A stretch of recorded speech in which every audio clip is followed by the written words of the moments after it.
Alright guys, I appreciate you clicking on this video. This is going to be a Sonar for Dummies. This is for people who have never used a Fishfinder yet, or maybe new to it, or I don't know, maybe just need a refresher course.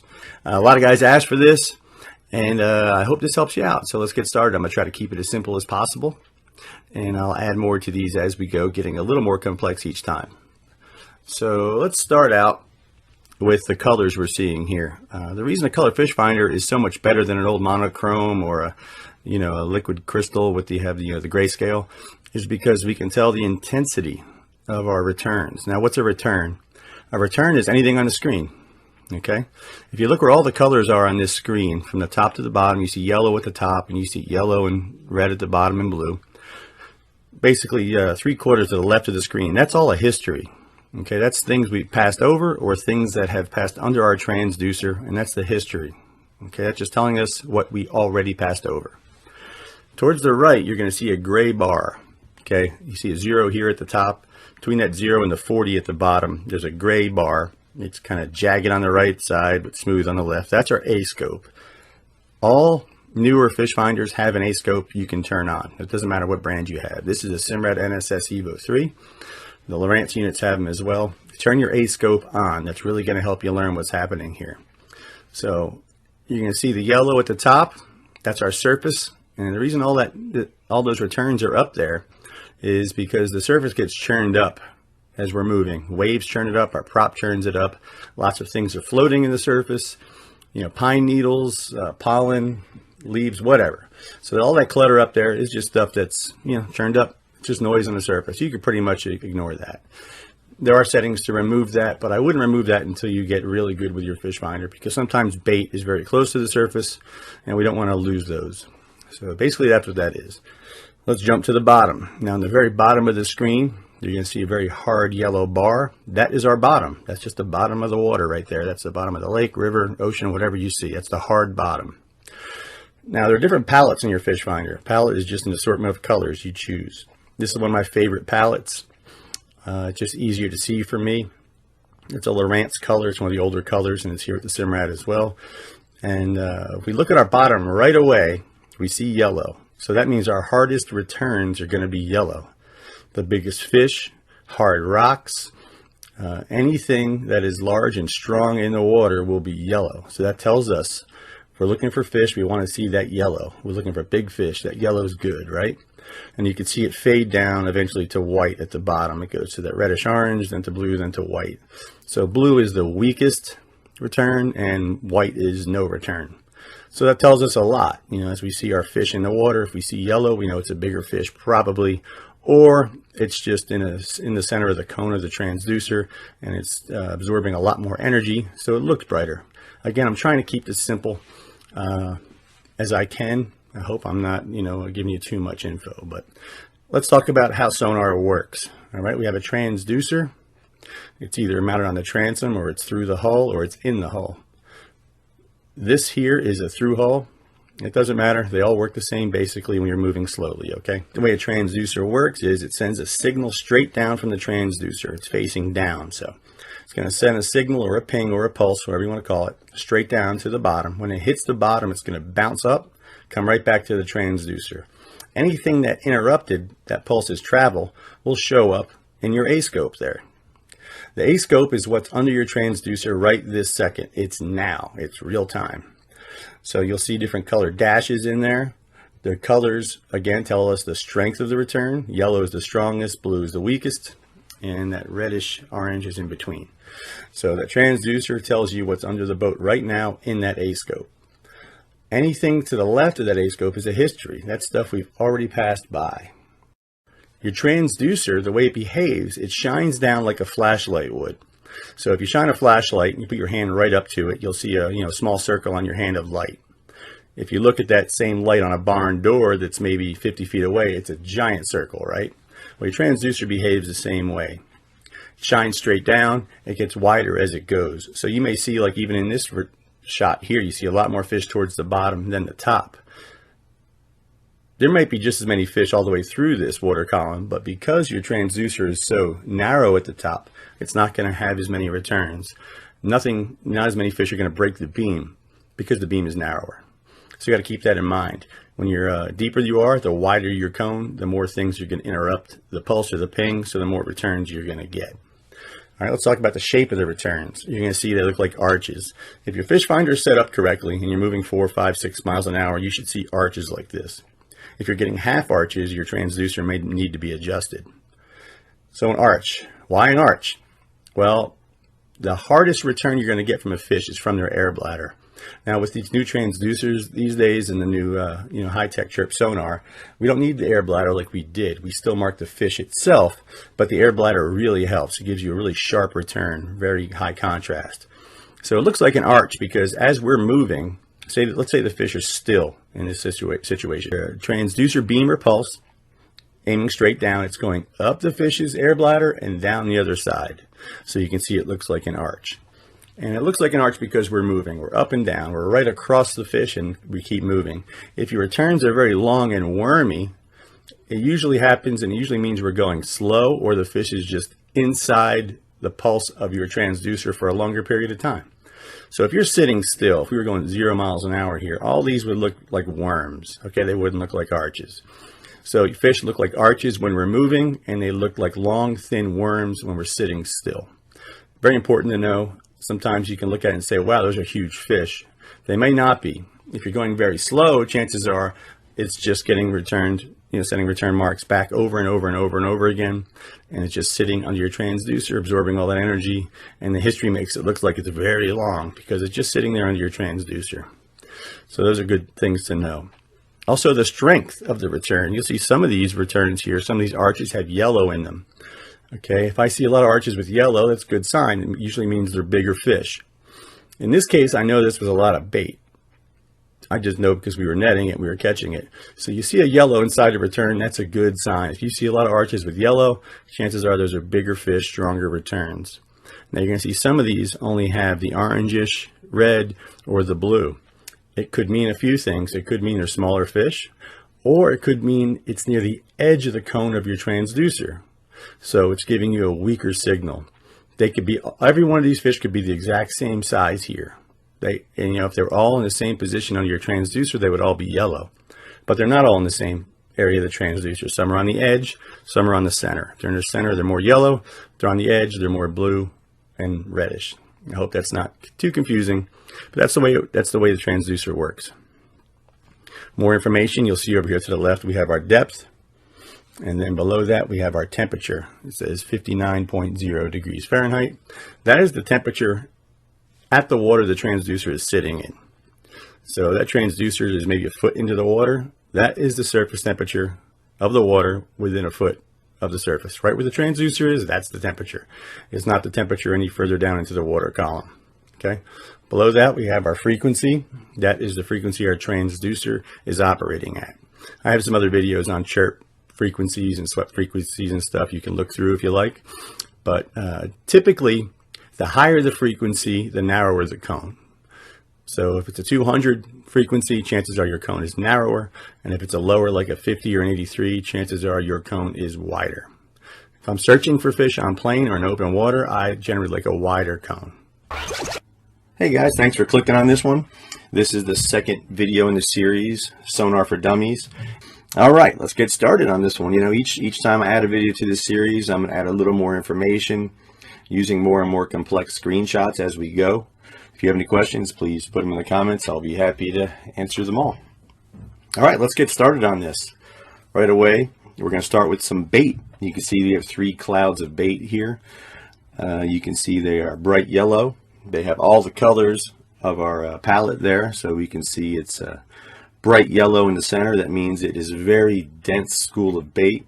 It's probably tiny bait.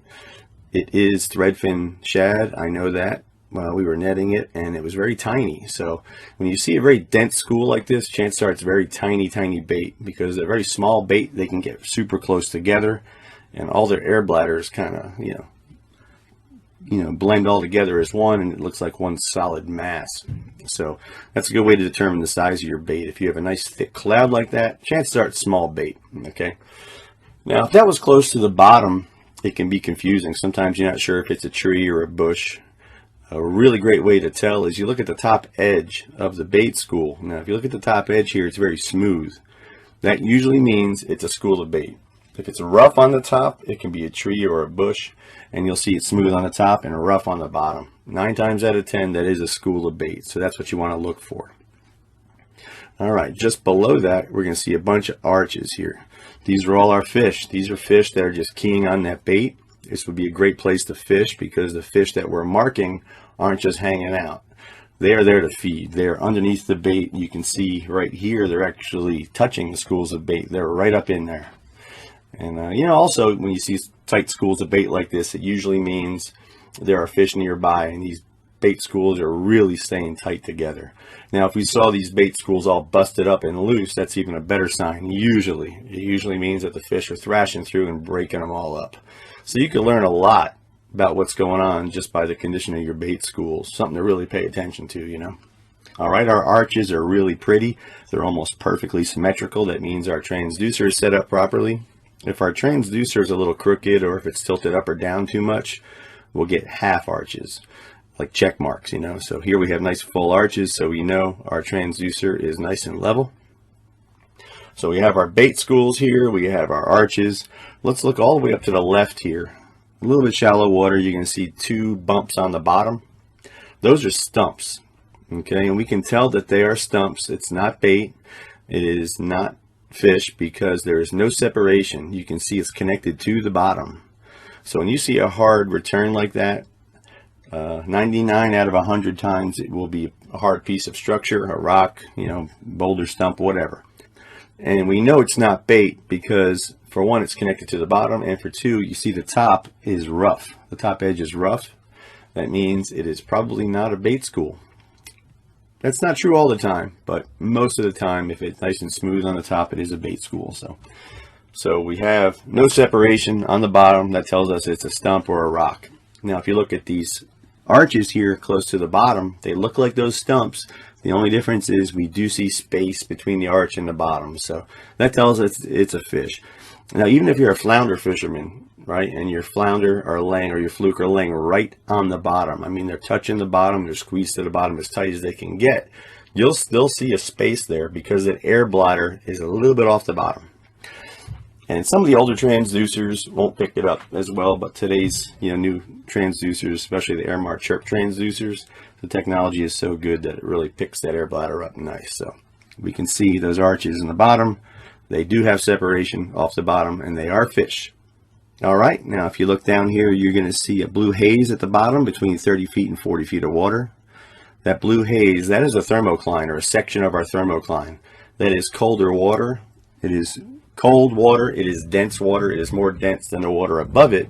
So it actually tricks the transducer into thinking, you know, there's something there, some return there. So that blue haze is our cold, dense water. That's a section of our thermocline, okay?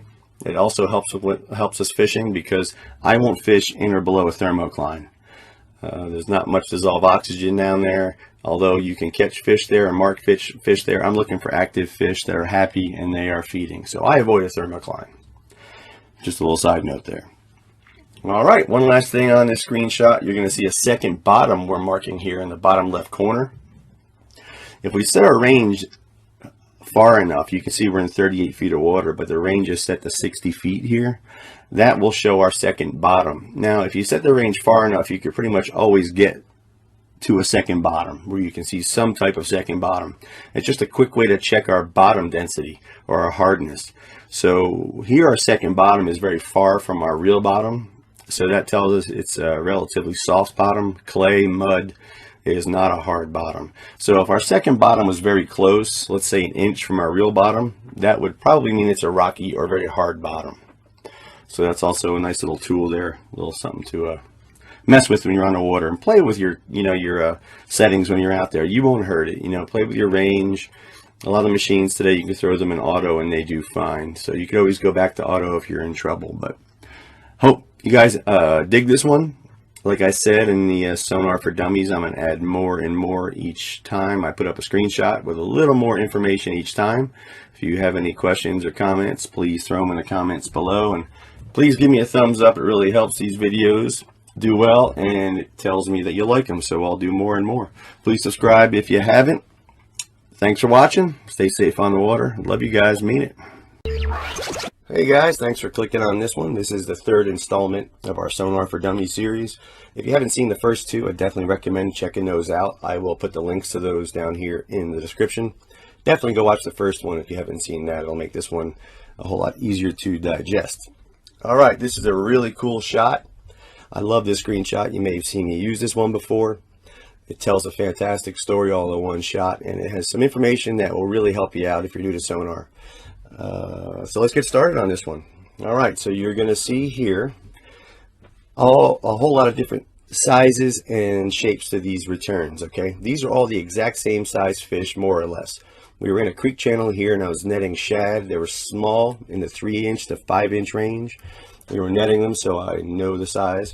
And what I did was I ran over them on plane, and then I dropped off a plane just to see how they would look different. Okay, so if we talked about a little bit on our first session there about how the ping works, right? Our transducer sends a ping down, and the transducer waits for it to return.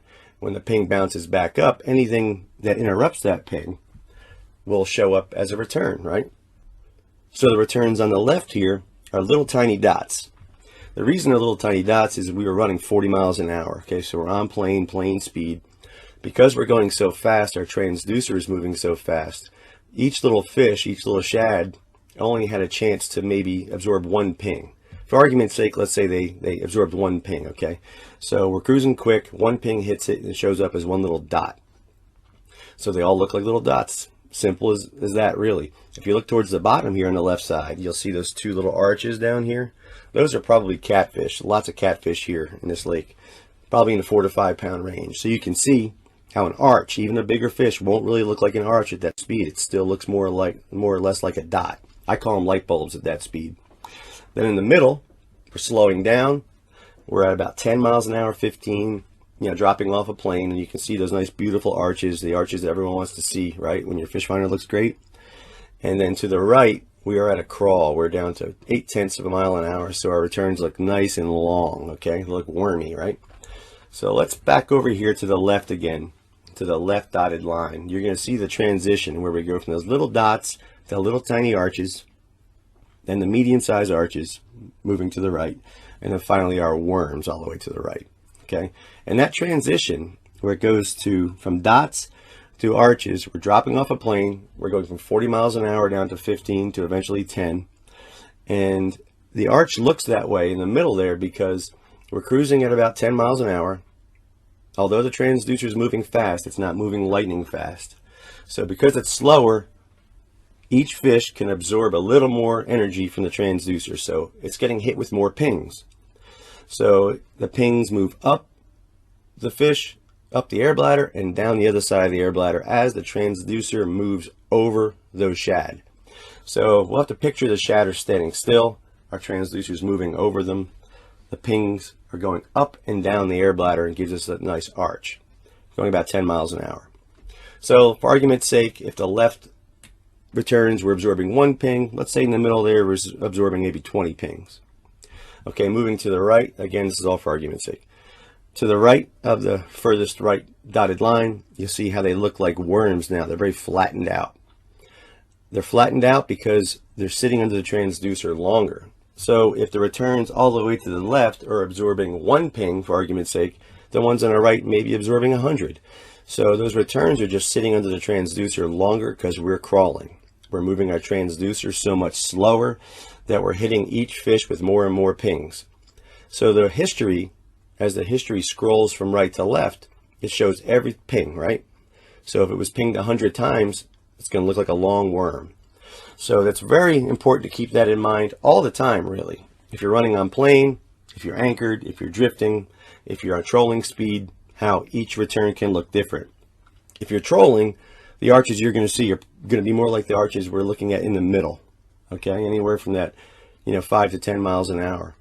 If we're just drifting or even anchored, we can have the arches on the right side of the screen where they look long and flat. They can even look perfectly flat and long worm-like I've had them go all the way across the screen, just one arch, one long worm all the way across the screen, just because that fish is sitting under the transducer and absorbing ping after ping after ping. So the history makes it look like it's like a long, you know, water serpent, right? Like Nessie or something.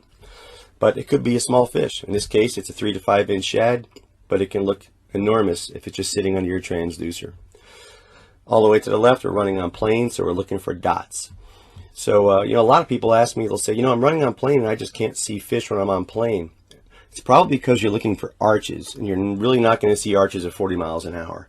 Like I said, even down here where those 2 catfish are, they're not arches. Even though those are decent sized fish, if you look very close, they start to kind of look like an arch, but it's just a dash. So chances are you are marking fish, you're just looking for the arch instead of just a little dot or dash, or what I call a light bulb. So this is a great tool to put in your arsenal, understanding your sonar. I hope this one helped you guys out. Please shoot a like on this one and subscribe if you haven't. Putting a like on these videos really does help me out, and I appreciate if you take a second to do that. It lets me know that you guys want more of these. Please stay safe on the water and leave a few for me. Love you, mean it. All right, guys, here we go. This is the 4th video in the Sonar for Dummies series. Got so much positive feedback from this, so I'm going to keep it going. Try to do one, at least one a week. It's tough, I'm fishing a lot right now, but I'm definitely going to try my best. So here we go. All right, this is a great shot here.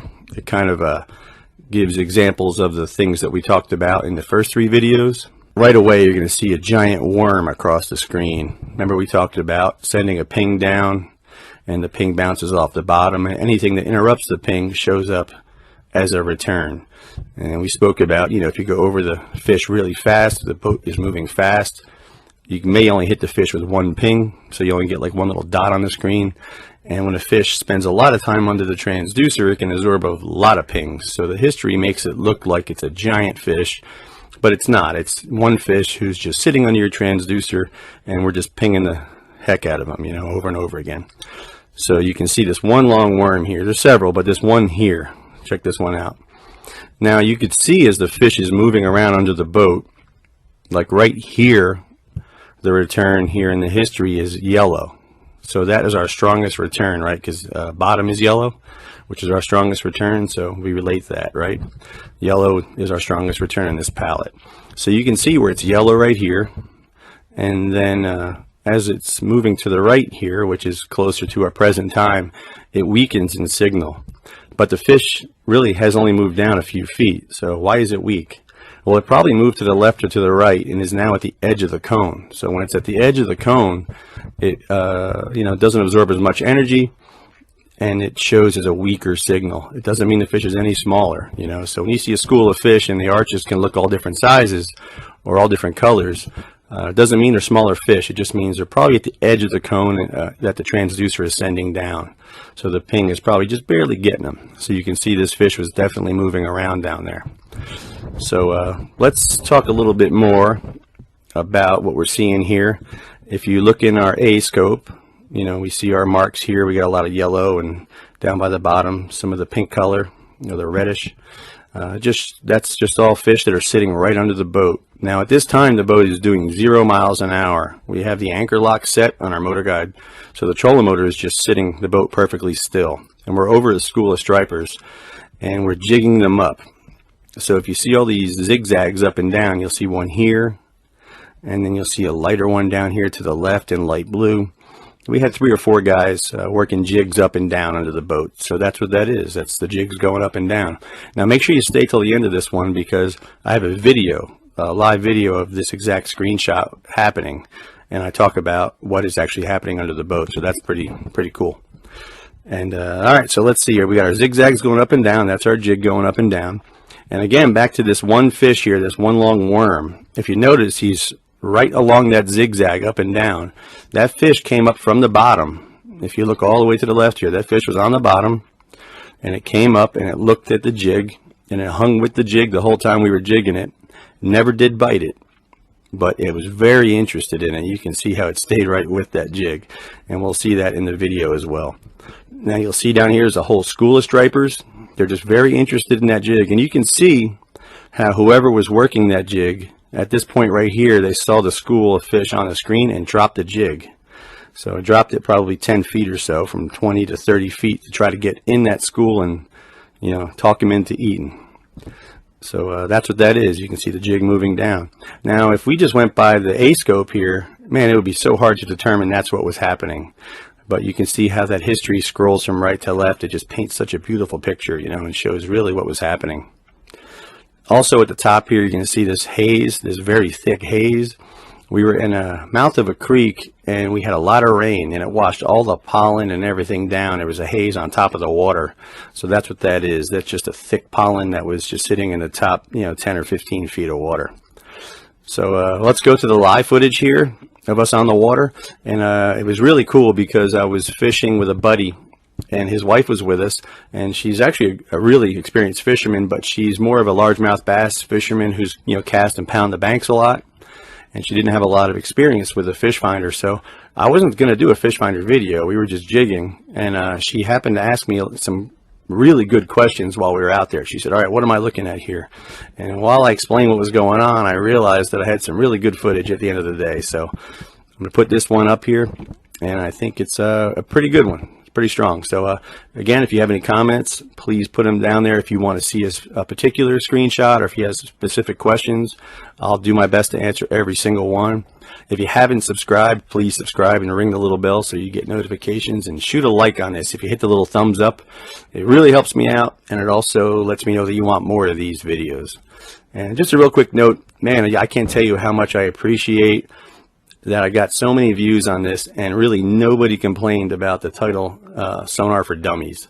I love that about the fishing crew, man. I just love that all about the fishing guys. That's why I always call them brothers. You know, we're family for sure, and I just love that no one cried about it. Fishing for Dummies, I mean, you know, Sonar for Dummies, the For Dummies title has been used for years. It just means learning made easy, and I love that nobody complained about it. It's so cool about you guys. All right, man, enjoy. I hope this helps out, and keep looking for more of these. Check back for sure. Love you, mean it. Stay safe out there. They're curious.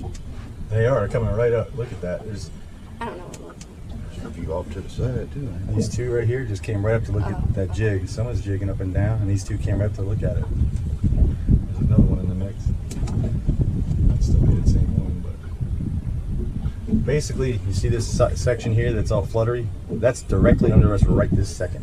This is just a history, but that's what's under the boat right now. And they're hanging there. They're hanging there, we're gonna hang here. So you'll see, like, if you look at it and feel what you're doing, you can figure out which jig is yours. Yours going down, that what? Now stop. Okay, that's you right there. See how it just stopped? Okay. And now drop it, and you'll see it go down.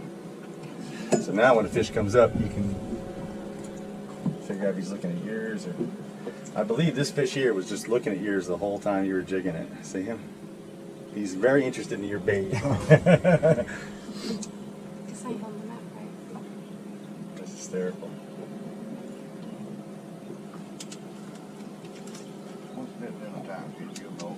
That's right. Look at that. That fish is coming up fast right there. Three or four of them, 2 or 3. Someone's gonna whack one right there. They're racing up to get it. Racing up to get it. Right back down. Right back down. All right, you see we're here. It's summertime, so these fish are deep. The water's warm, 82 degrees. These are the jigs working up and down. These are striped bass in the small 3 to 5 pound range, maybe some up to 7, 8 pounds, 30 inches. You can see our jig here. It's enough to entice these fish to come up and look, but they're not hitting it. And it's it's midday. Sometimes these fish have just been eating all morning. You know, they're gorged out chasing these baits, and we just need to wait for them to get hungry or figure out what we can do to make it irresistible to them. But that hour or two before dark, when it comes time to strap the feed bag on, is usually enough. But the more fish in the mix, the better, and not for obvious reasons, but you get more fish in there, a bigger group will tend to eat when they're not hungry if there's more fish around. The old competition factor, you know. But we have the spot lock, or the anchor lock, the motor guide anchor lock, just holding us right here, and that's all we can do. Just gotta work it, figure out what they're gonna not be able to pass up. I got the crew though. Look at all kinds of iron going down there. Look at these. come right up. This fish is just, so you can see here and here, it was just completely infatuated with this jig going up and down, trying to figure it out, but just doesn't want to take it. You see it come up, it's looking at it, it's just sitting. That fish is just sitting right in that jig. Come and get it. Drop it right on his head. Drop it right on his head. Something. Give him a headache. There you go. Look at that. Screenshot. Thanks for clicking on this one, guys. This is the 4th video in the Sonar for Dummies series. It has proven to be pretty popular, so I'm going to keep it rolling for you guys. If you have anything specific you'd like to see in one of these videos, please put it in the comments. If you have any questions, please put those in the comments as well. I do my best to answer every single one. If you haven't subscribed, I'd appreciate it if you would, and shoot a thumbs up on this video because it tells me you want more of these, and it also helps me out. So let's get started on this one. This one is how we pinpoint fish that we mark on our sonar. First of all, you have to do this when the fish are deeper. You know, the deeper the fish are, the easier it is for you to do this because your cone from your transducer gets wider as the water gets deeper. So you are able to see these fish a whole lot better when they are down deeper. Typically summertime, you know, in fresh water. So this is from a lake right here. You can see pretty deep, 133 feet. All of these horizontal lines you see, those are our baits. So that is the lead line, you know, the lead weight with our live herring swimming on the hook. So right here you're going to see a pretty heavy line, and right under it you're going to see a thinner line.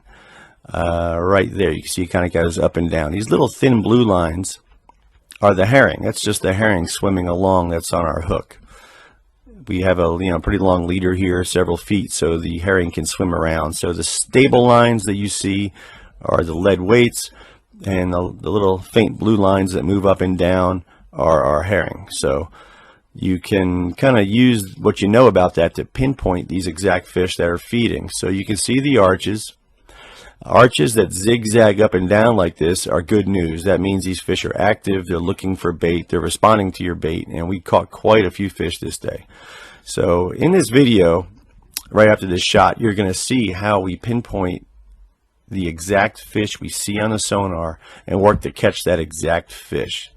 So stay with this one. You're going to see some really cool instances on how we use sonar to pinpoint individual fish, even some side scan stuff in this one. So I appreciate you guys watching.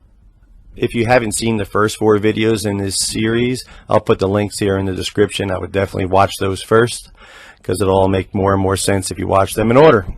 Thanks guys, I appreciate you watching. Love the support. Can't thank you guys enough. Stay safe underwater. Leave a few from me. Love you. Mean it. Alright, here we go. We are on a lake here. We are over deep water. We're fishing 4 down lines with herring, live herring on them. We are only fishing 4 lines so we can keep track of all 4 on the Fishfinder. So we can watch all 4 lines at once and see when a fish is interested and adjust the line accordingly. With 113 feet or whatever, you know, we have a lot of room for up and down. You know, if you're just a few feet below the fish, you won't hook up. You got to be slightly over the fish. Sometimes you got to be right on top of them. Sometimes these deep fish are not feeding, but they will take a bait if you whack them right in the face with it. So this is a very effective way of catching those fish. So what you're going to see here is a guy with a visor on. He's sitting down. That's Joey. Okay, behind the helm is myself and my buddy Steve, Striper Steve Knight.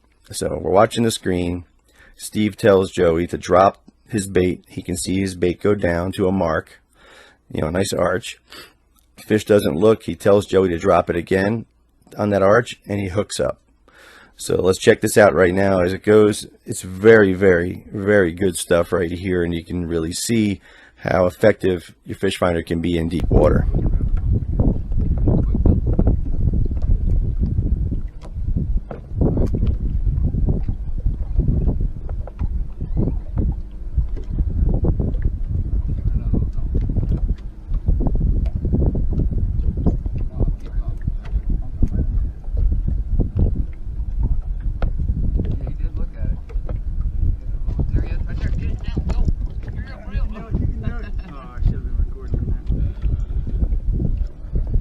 All right, this is what happened. I'm trying to get the dang thing. I want to show you on the screen what just happened Take here. them on up there around that trolling motor so they don't wipe out that other rod over there. Go on up here. They're way down around that motor. Steve was looking at these two fish right here, and Joe had this line right here, and Steve goes, drop it, and he saw these two. So he dropped it, leveled out. He says, drop it again. He dropped it and went right, bunked that fish right in the head. You can see right here, that fish just said, what? I want it. He hooked up, and that's him bringing it up. And he's hooked up right now. Same exact thing just happened. There's that fish right there. I'm telling you, it's not the same one. This was the first one. And that's the one that just happened now. Oh, you should get underneath, go underneath that motor over here. We're going to wipe these other ones out. You can go all the way around. That's it. You're doing good. Way down in the water. You grab that line. We can all do it. It'll be a team effort. I just brought that bait up from here, right up into these stripers we came across. He just brought it up to here, and he saw that fish come and look at it. From here, came and look at it. Look at him. Chase that bait. These leaders are a little long, so they can chase them all over the place. Right. There's a good one right there. Come on. You're looking at it right now. Here he is. Oh, get it out, get it out, get it out. Nice. There you go, nice. All right, I had a lot of requests for some side scan stuff. So I'm going to start with this one here. I'll add some more later on, but this is a great example how side scan is so important for what I do anyway. If you're fish any water less than 150 feet, it is extremely useful. So right now I'm looking at the screen. Normally we would be casting our baits up to the bank, right? That's your natural, kind of instinct. But I look at the screen and I see that they're on the deep side. I'm marking some fish out near the main river channel on the deep side. So instead of pounding the bank, we go ahead and cast on the left side, and we caught those fish. Now it was a very slow day. We only caught a few fish all day long, and little things like this are just invaluable, So let's watch this one go on, and you'll see a few nice fish here caught because of side scan. Oh yeah. I'm pointing those fish out to Zach right there, and you can see here on the screenshot those 4 striped bass that you can see, and those are the shadows. And lower on the screen you can see the shadows off to the left. Now we're not marking those fish, which means they were probably higher in the water column when we only saw the shadows.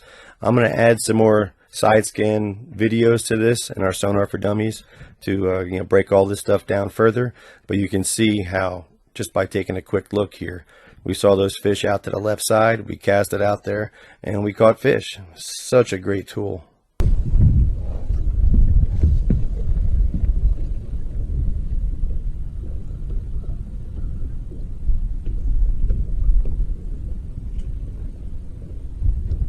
Yeah, that was a bite. Just had a bite.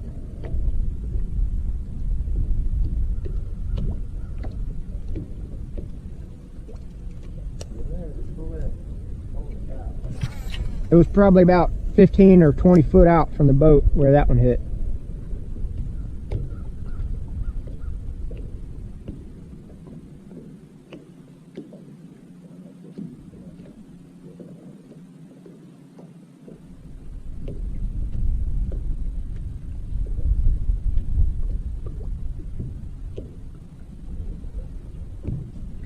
There he is, striper. Got him. Nice. Peel and drag off. They're the ones we marked, bro. Peel and drag. That ain't no bad green bass. On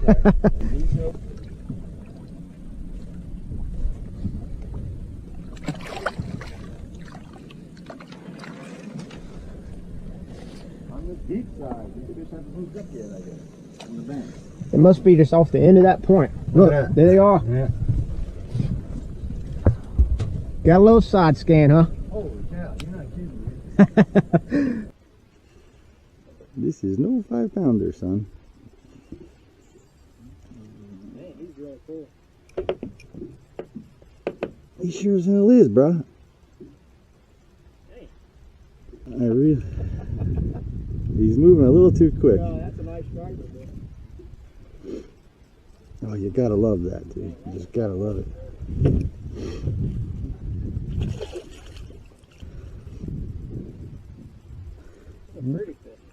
blue and silver, BKD.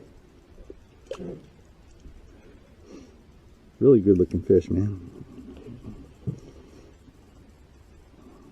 About a 24-inch fish. Beautiful. Okay, we are fluke fishing here in Long Island, and you can see that's what fluke looked like on the bottom. See that color there that's just above the green? We just passed over it. I'm gonna back up. You see it's a solid bottom here the whole way, and these are sand eels right here, and that's fluke on the bottom right underneath those sand eels. That's that air bladder gives them away. Even though they're hanging really close to the bottom, on the bottom, like they're part of the bottom, that air bladder always gives them away.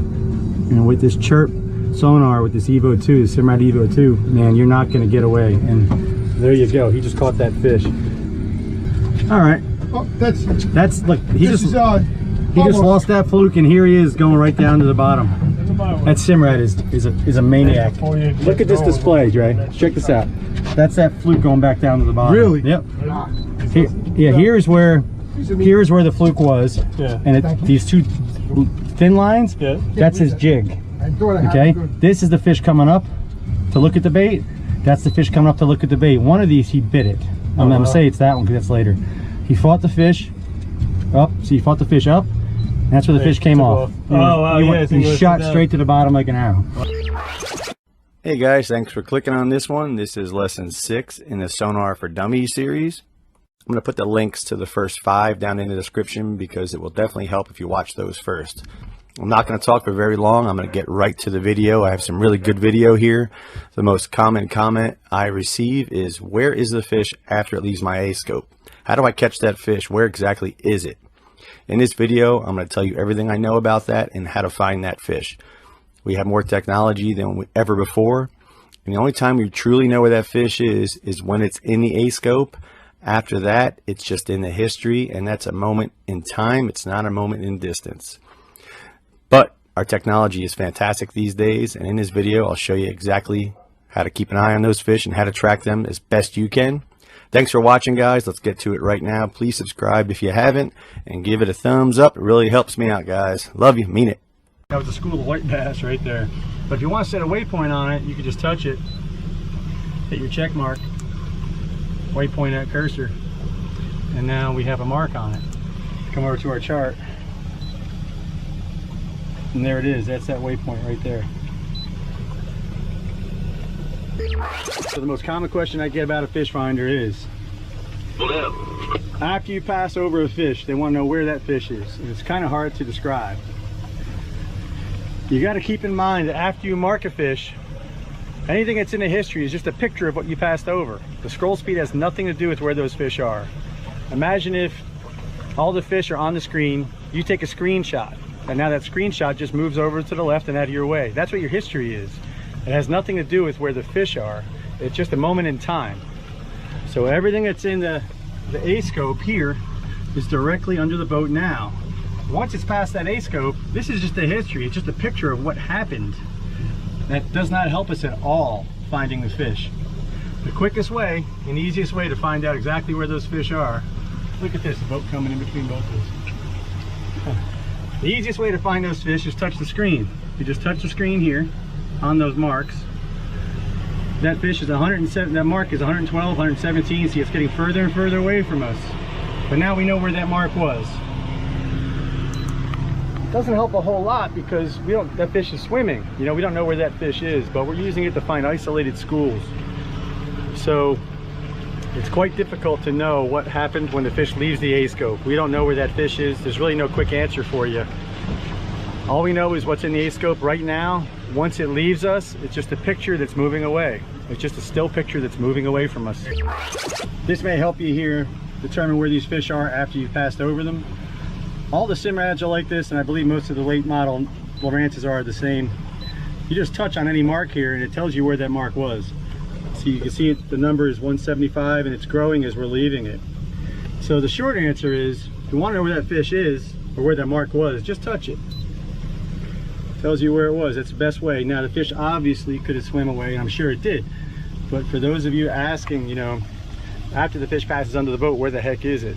Well, our transducer is looking down. It was under the boat. It was the depth it says when it passes through the A-scope. After we leave it, the fish could swim completely different, in a different spot, different speed, could be gone. We could scare it away, who knows? But for a good guesstimation, just touch it on the screen. Look down here in the bottom left, 312 foot, and it gives you an idea of how far away from you are. If you want to put a waypoint on that, just go ahead and do your check, waypoint, and now we go to our chart. You're going to go ahead and see that waypoint right there. And these machines are tied together. If you have your machines networked, you can set a waypoint on one and it'll set it on all the other ones that are networked. But that's basically my advice if you want to know where those fish are. Here's an osprey. Yes, sir. Yes, sir. Oh my goodness.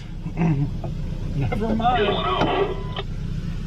Oh, it's gonna go off. There we go. Fish on, fish on, fish on. Fish. Go get it. Go get it. Fish on back there. We got 3 of them. Oh my goodness. All right, guys, this is another video here in the series of describing sonar screenshots. There's a lot going on in this one. This is a good one because I think the guys that have never even turned the Fishfinder on yet can get something out of this, and yet the saltiest of salty dogs can probably get something out of it as well.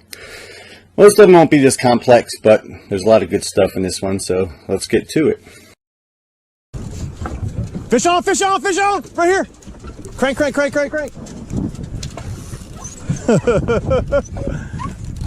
Fish on, fish on!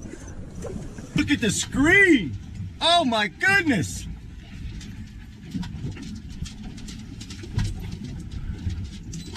Holy cow.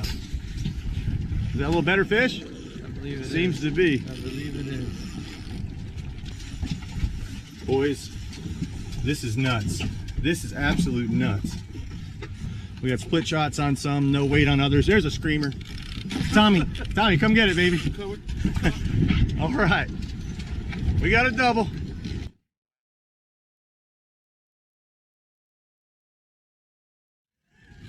Eight lines out.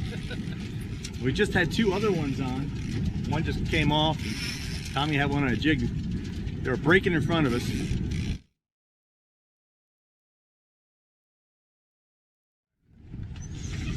Let's see. Can we do it? Get them to me. I got a short net here and a camera in my hand. There we go. Woo! Oh, baby. You gotta lift. Oh, baby. That's a fatty.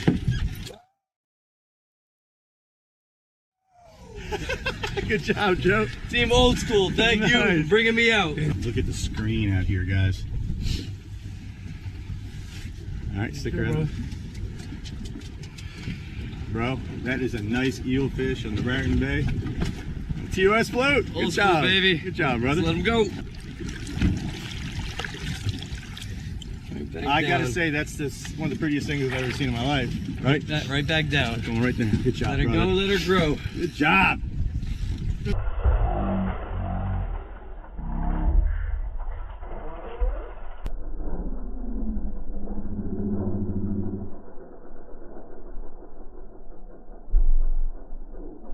Thank you, gentlemen. Look at that. All right, so we see we have 4 panels here. Top left corner, we have a transducer set to 200 kilohertz. It is an Airmar B175 high wide. The next panel to the right, going clockwise, is our down scan. That is an active imaging 3-in-1 transducer. The next to the right, going clockwise, is a B175 medium chirp transducer. Now, all of my transducers are chirp transducers, okay? Aside from the active imaging, which is a 3-in-1, which has, you know, high chirp, medium chirp, down scan, side scan, 200 kilohertz fixed frequency, and 83 kilohertz fixed frequency. Anytime you're going to see an Airmar transducer, or basically when I'm using 2D, most of the time it's going to be an Airmar chirp transducer, okay? The bottom panel is our side scan. We get that from our active imaging transducer as well. It's an 800 kilohertz, okay? On the top 3 panels, right away, you're going to see a bar right across the middle of the screen, right around 13 feet down. You'll see here by the arrow here. I'll put an arrow there for you on the left panel. That is the picnocline. What that is a change in salinity. So the saltier water tends to sink. It's heavier. So particles in the water, debris that will sink in fresh water may not sink in salt water. So it'll sink down through the fresh water, which is less dense, and will actually float in the salt water that is more dense. So you're going to see that band of debris that's hovering there. That could be any particles, branches, leaves, just tiny microscopic stuff. And right away you're going to notice that the fish are hanging below that picnocline. It could be just a coincidence that that's where the temperature break is, but I believe they like that water that has a little more salinity to it. So just something to pick up on, something to notice. All right, lots of fish on this screen. Okay, down the side scan you can just see they're everywhere. So the white bar down the middle of the side scan panel, we're in the bottom panel now on the bottom. See that white bar going down the middle, that's the keel line of the boat.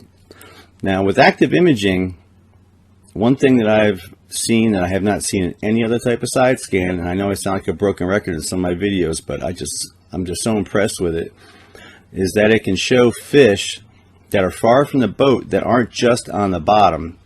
So off to the right here by this arrow, you're going to see some fish that are far away from the boat. They're about, the 55 mark, 60 mark, from the keel of the boat there. And you're going to see that the targets aren't just sitting straight on the bottom. Their shadows aren't right on top of them. So usually if the shadow is right on top of your target, it means it's right on the bottom. Okay. Now we know these fish are in the lower part of the water column. We can tell that by our down scan and our 2D panels up top. We can see it's at the picnocline and below. So they're close to the bottom, but they're not necessarily on the bottom. So it's one thing that I've been so impressed with my active imaging is I can pick up fish that are far from the boat that aren't sitting on the bottom. So next time you're out with your side scan and you're on a big school of fish, note, are you seeing them far from the boat, like over the bottom return? What I mean by the bottom return is you'll see the section here between this arrow and between this arrow. That is the bottom. Okay, that's the bottom return. Are you seeing solid returns there, or are you seeing just shadows? And I don't mean just in the first part of the bottom. I mean like all the way across that full stretch of bottom. Are you seeing returns all the way through there, or are you just seeing the shadows? That's one thing with active imaging that I've been so impressed with. All right, one other thing you're going to notice here is in the top left panel here, I have my high chirp transducer set to 200 kilohertz. And why not chirp? Why set it to 200 kilohertz, right?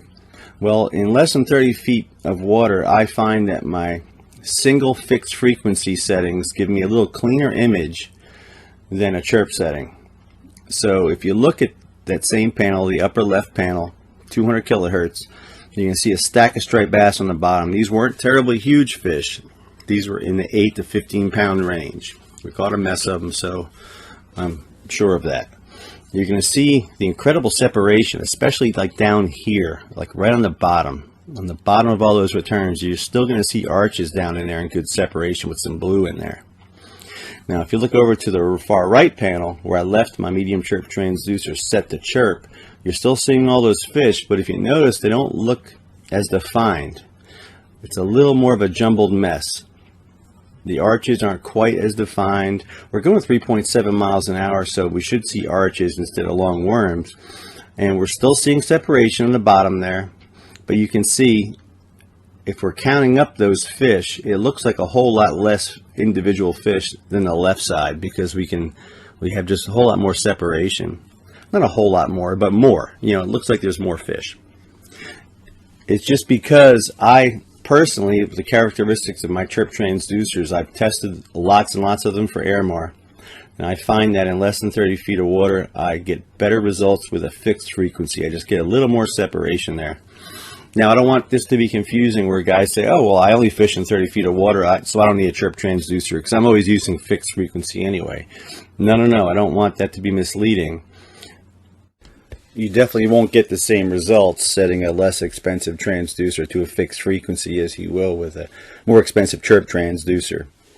One reason is related to the Q rating. Airmar uses a Q rating on their transducers. The lower the Q rating, the less ringing, kind of like a tuning fork. The less ringing, the better. Some of the less expensive Airmar transducers, like the P66, have higher Q ratings. They're fine transducers, but you definitely won't see the same results as setting a chirp transducer with a low Q rating to a fixed frequency. There are lots of other technical reasons why that is, but I really don't know them all, to be honest with you. There's books and books and books of that stuff written on this. Real technical stuff, you know. So I'm sorry if I got a little complex there. I hate doing that. But one guy, I told him, I said, I don't set my transducer to chirp until I'm at least 30 feet deep. And he says, well, I never fish 30 feet deep, so I'll stick with my inexpensive fixed frequency.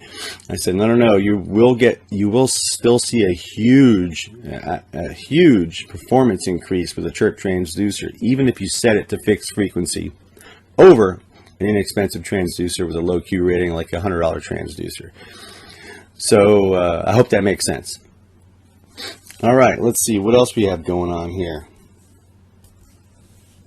That's about it on this one, I think. Looks pretty good. It's a great screen shot here to show you guys. One thing you'll notice too, with all these different frequencies going on, we have 200, we have 800 with the down scan and side scan. We have medium chirp, so that's floating anywhere between 85 and 175, I think, with this transducer, maybe 165, I'm not sure exactly. But all those frequencies happening all at once, you notice we're not seeing a lot of noise. Again, that's because of the high Q rating of these transducers. Even the Airmar, even the Simrad active imaging transducer is such a clean transducer, such a high quality unit that you don't see noise. I don't have any interference filters on. If you've watched any of my other setup videos, you know I hate interference filters. I never turn them on. Even if I get some noise, it's fine. I don't like using my filters. And you can see how clean these are. So I'm running multiple transducers here, getting a lot of clean shots.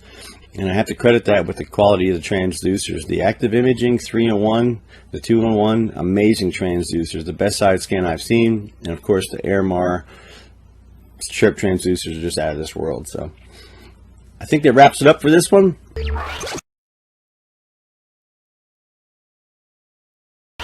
In just a few minutes, I'm going to show you how to set up your side scan. It's really simple. On my side scan page right here, this is the right side of the boat, left side of the boat. This is all bait fish we're seeing here. These individual marks are striped bass. Now I'm explaining what a return looks like versus a shadow. So right here, you're seeing all the bait fish here. These shadows here are far away. So if you have your return here, nice solid, it'll be that whitish color. That is actually fish, okay? Anytime I say return, it's going to be a fish, a rock, a stump, something solid.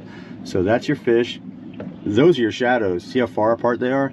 That means these fish are just below the surface. If the shadows were extremely close to the return, that means those fish are on the bottom. So in our settings here, in our menu, make sure it's highlighted in orange here. So we're going to hit our menu. And we have our source. That is the transducer I'm using. So I'm using a transducer plugged into this 12-inch. That's why the source we have selected is the 12. Range, you can leave that in auto. I usually leave it in manual so I can adjust it myself, but select your auto. Frequency, depends which transducer you have.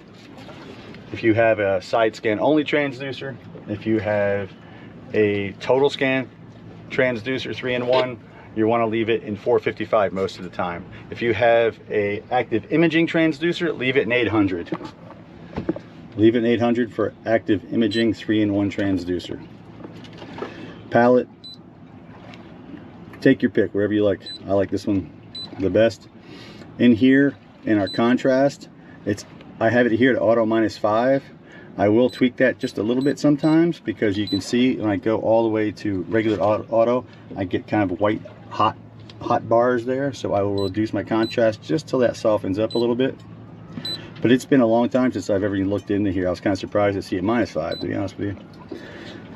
Advanced TVG, again, that deals with clearing up returns close to the boat, and that would be these right here in this black area that is directly under us.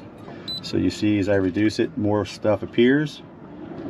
as I increase it, it starts to filter out all that little stuff. You get a nice clean screen, but I want to be able to see that bait so I don't mind the noise. There's a striped bass right there, there's a striped bass there, see his shadow. So my TVG, leave it at 0 and flip. This means it will flip the image of the transducer if you have your transducer installed forward or backward. So you can install it with the wire in the front or the wire in the back, and then you hit that flip button. View is left and right. That's what I have here. If I hit left only, it'll give you the whole bar on the left. Right only, it gives me the whole section on the right. Go back to left and right. That is all the basics of it right there. That is the only settings you really need to mess with on a Simrad side scan. One little thing that very few people know, I don't know why that is, but it's pretty important. Your range numbers up here. So you see 20, 40, 60, 80. That's where I have my range set right now. And you saw that striped bass right by that 20 mark. So that fish is right underneath the 20 mark, but it's not 20 feet away.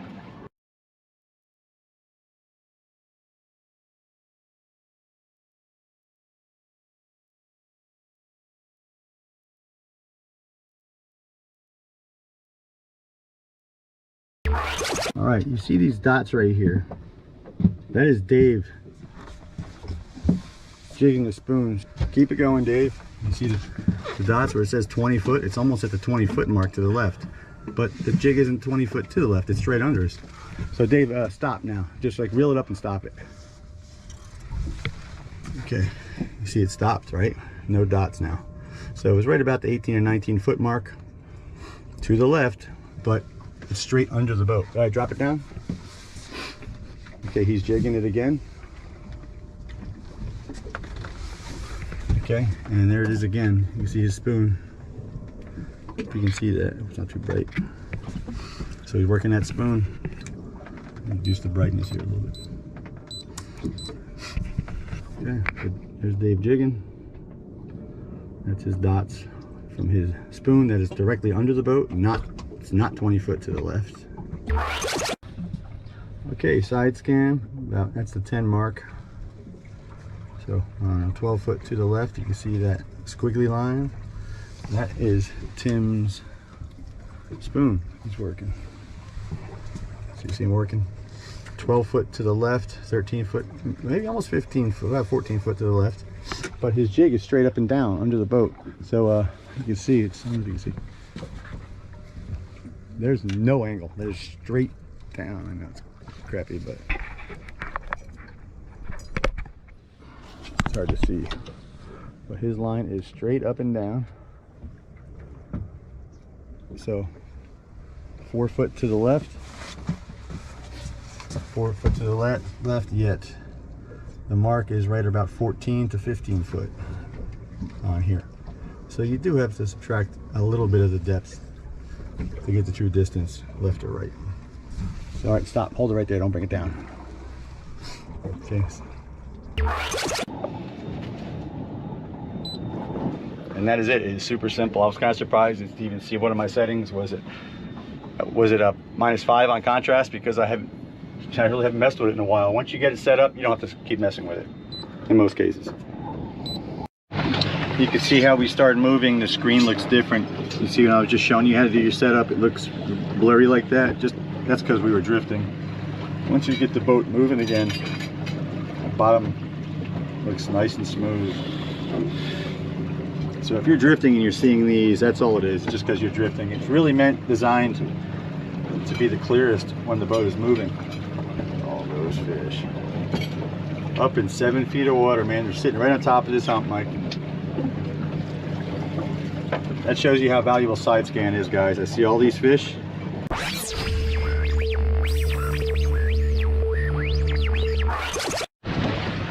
You found another snotchel. Hard to find them today, but jeez. Tommy approves. Without you roll with it, but Wow. well, that was a good call there, man. It's Still marking.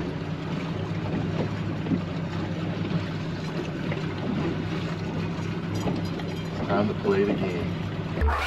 And you're now watching Team Old School Striper Fishing on the tuna.com. Team Old School Striper Fishing.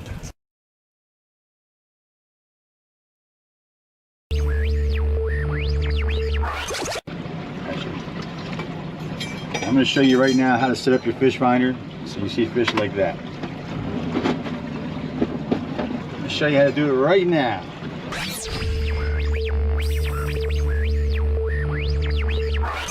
Alright kids, I'm going to show you how to set up your fish finder in just a few minutes. Super quick.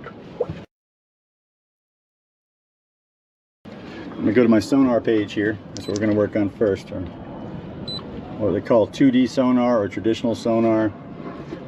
We are using a chirp transducer. Don't worry about that. The setting and the setup is the same no matter your transducer. So right away you get on the boat, first thing you want to adjust is your color. So right over here, our color is here on an Evo 3. It is similar for a lot of fish finders. The Go is also here, right here, color. So our color right here, we're going to go ahead and set it to between 75 and 80% to get started. Okay, anywhere between 75 and 85. Then we're going to go to our gain. Leave your gain at auto. Okay, now the old auto gains were kind of strange. They would do some weird things, and that's why we always used manual years ago. But this auto gain is different. What it does is it finds a medium, and then as you start riding, if the bottom comes up, you obviously need less energy because you're shallow water. Your pings and you know, the beam is traveling less of a distance. You don't need as much power. So in shallow water, it reduces the gain slightly, and in deeper water, it increases it. So it's not like the old auto. This auto is good. I leave it in auto almost all the time. Okay. Already marking some fish. So now we have our color set between 75 and 80. Our gain is at auto. And here in our menu, range, auto. Okay. Frequency, this is just whatever your transducer has available to you. So if you're here and you see like 10 or more frequencies, you probably are confusing your machine with a transducer that is hooked up that shouldn't be. Sometimes you get some strange options there, and your temperature is usually way out of whack. So if your temperature is out of whack and you have high chirp, low chirp, medium chirp, and everything in your menu here, your machine thinks you have a different transducer hooked up than you do. Oh, here we go. Here we go. Mike is hooked up. Oh, he let that one go for me so I can continue. Thanks. Okay. Source, you don't really need all this. This is selecting your transducer. I'm selecting that one there. If I had a transducer that was plugged directly to the back of this, I would select this unit. It would say this unit. In our advanced, our TVG, I wanted it 0 because I want to see all this up here. Some people don't like that. If you raise your TVG, it filters all the stuff up near the surface. It does make for a nice clean screen, but a lot of times bait and things are close right up underneath the boat, and we don't want to filter all that out. So if you go closer to 1, it starts to let it in just a little bit. 1 lets in even more, and 0 filters out nothing. So if you really like that clean screen, crank it up. I don't recommend it though, because you will see like that school of bait right there may have been removed completely. Noise rejection, always turn it off. Always turn it off. Noise rejection takes a nice beautiful arch like that and turns it into a blob. I hate noise rejection. Scroll speed normal. Ping speed, crank it up to max. Okay. There isn't a whole lot more to it than this, guys. Select the palette you like. I like the #1 palette on here. This is your splits. A scope is this bar right here. If you like your A scope, that's what it looks like with no A scope. If you like it, I like the enhanced and appearance color. If it is line, it looks like that. If it's fill, it looks like that. I like color. And that is how you basically set up your fish finder to look fantastic. Okay, that was just a minute or two. Real quick, how to set it up. And I don't mess with these settings usually. I might tweak the gain, I might crank it up just a little bit if we're running faster, but I usually don't. It usually adjusts itself just fine. What does striped bass look like on plane? There you go. There you go. That's what they look like.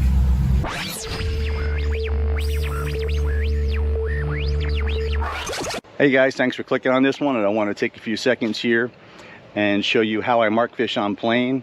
It's a big part of what we do. We spend a lot of time cruising usually the river channels and shipping channels. Freshwater, saltwater is all the same. And we will kind of cruise the edge of those channels going up into the shallow water, across the channel and back. I usually run between 20 and 30 miles an hour. And I have through-hull transducers now, but I did this for years and years and years with transamount transducers.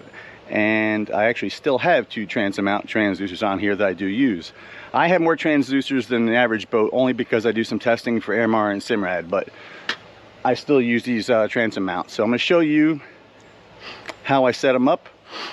It's a little technical. I hope I can explain it so I don't, bewilder some people and lose you guys on this one. But if you pay attention pretty closely, you'll see how I do it. You're gonna need one of these, okay? And go to your transducer and do that. Okay? That is ugly, right? That is the key. I can probably go up a little bit. Right about there. So if you see, get your front edge of your transducer just about I don't know, what's that? Maybe 1/4 of an inch below the front or below the transom edge right there. And yes, you might hit something. And once you have it a little bit below, tilt the following edge down a little bit. So as water comes across the bottom here on the face of the transducer, it increases the pressure against the face of that transducer, squeezes out any air. Now a lot of transducers are not installed like that, and the guys that spend a lot of time with rulers and levels and stuff to get it just right like to disagree with me on this one, which is fine. Everyone's got their own way of doing it. And instead of having my transducers like this, they want to set theirs actually the other way. So as the boat planes out, the transducer lays flat in the water. And for some boats, that's great. If that works for you, if you can mark fish at 25, 30 miles an hour that way, go for it. It'll keep your transducer safer. If you almost will never hit anything that way because the boat is protecting your transducer as it plows through the water, Even when the boat is planed, if you have your transducer like this, when it levels out, it's pretty safe, I may damage my transducer, but I haven't damaged one yet. I have hit stuff, I have collected stuff on them, but if you don't tighten your bolts all the way down on the sides of your bracket, it will kick up, if something hits it. This is an aggressive way to do it. When my boat is very level in the water, sometimes my arches are a little crooked because when I'm just drifting, my transducer is down a little bit, obviously, and I'll get crooked arches sometimes, but I need this to work when I'm running.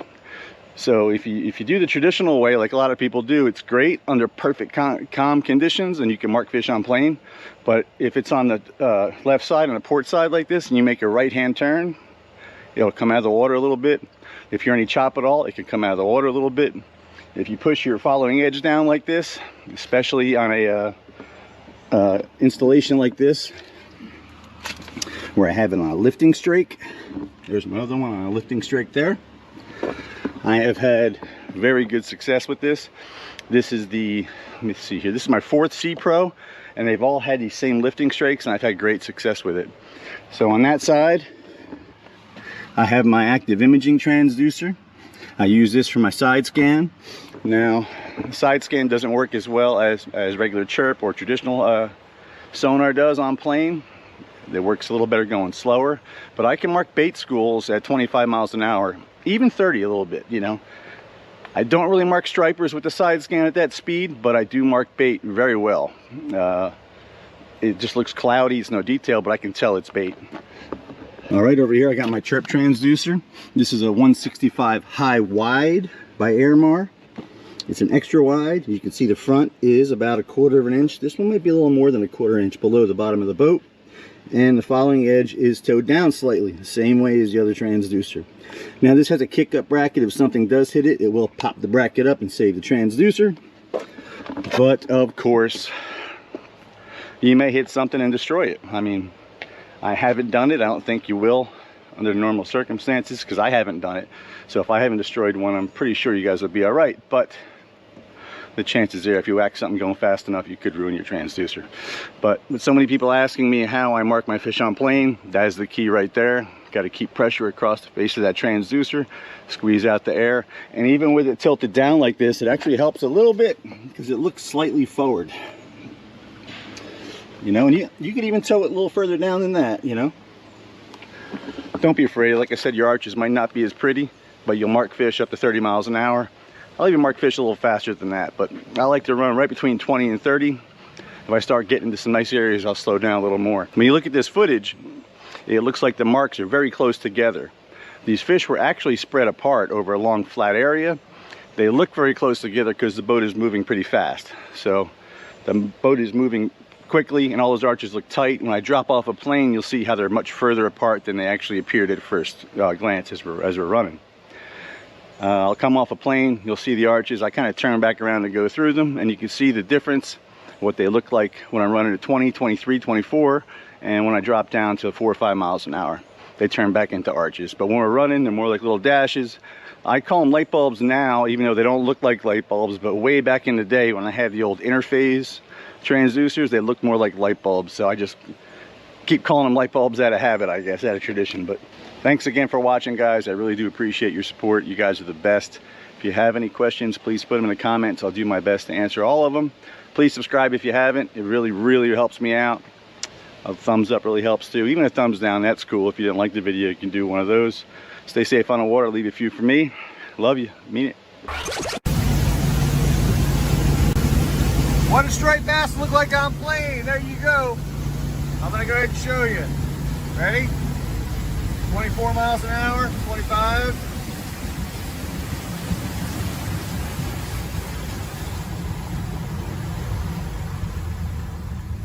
There they are. Oh my God. Looks like we were starting to come at them anyway, but you can see how many more frequently we were seeing them and how small they looked.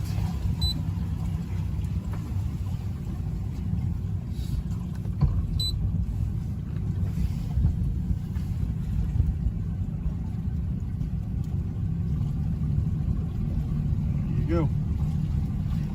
They're not all on top of each other, just all scattered through here.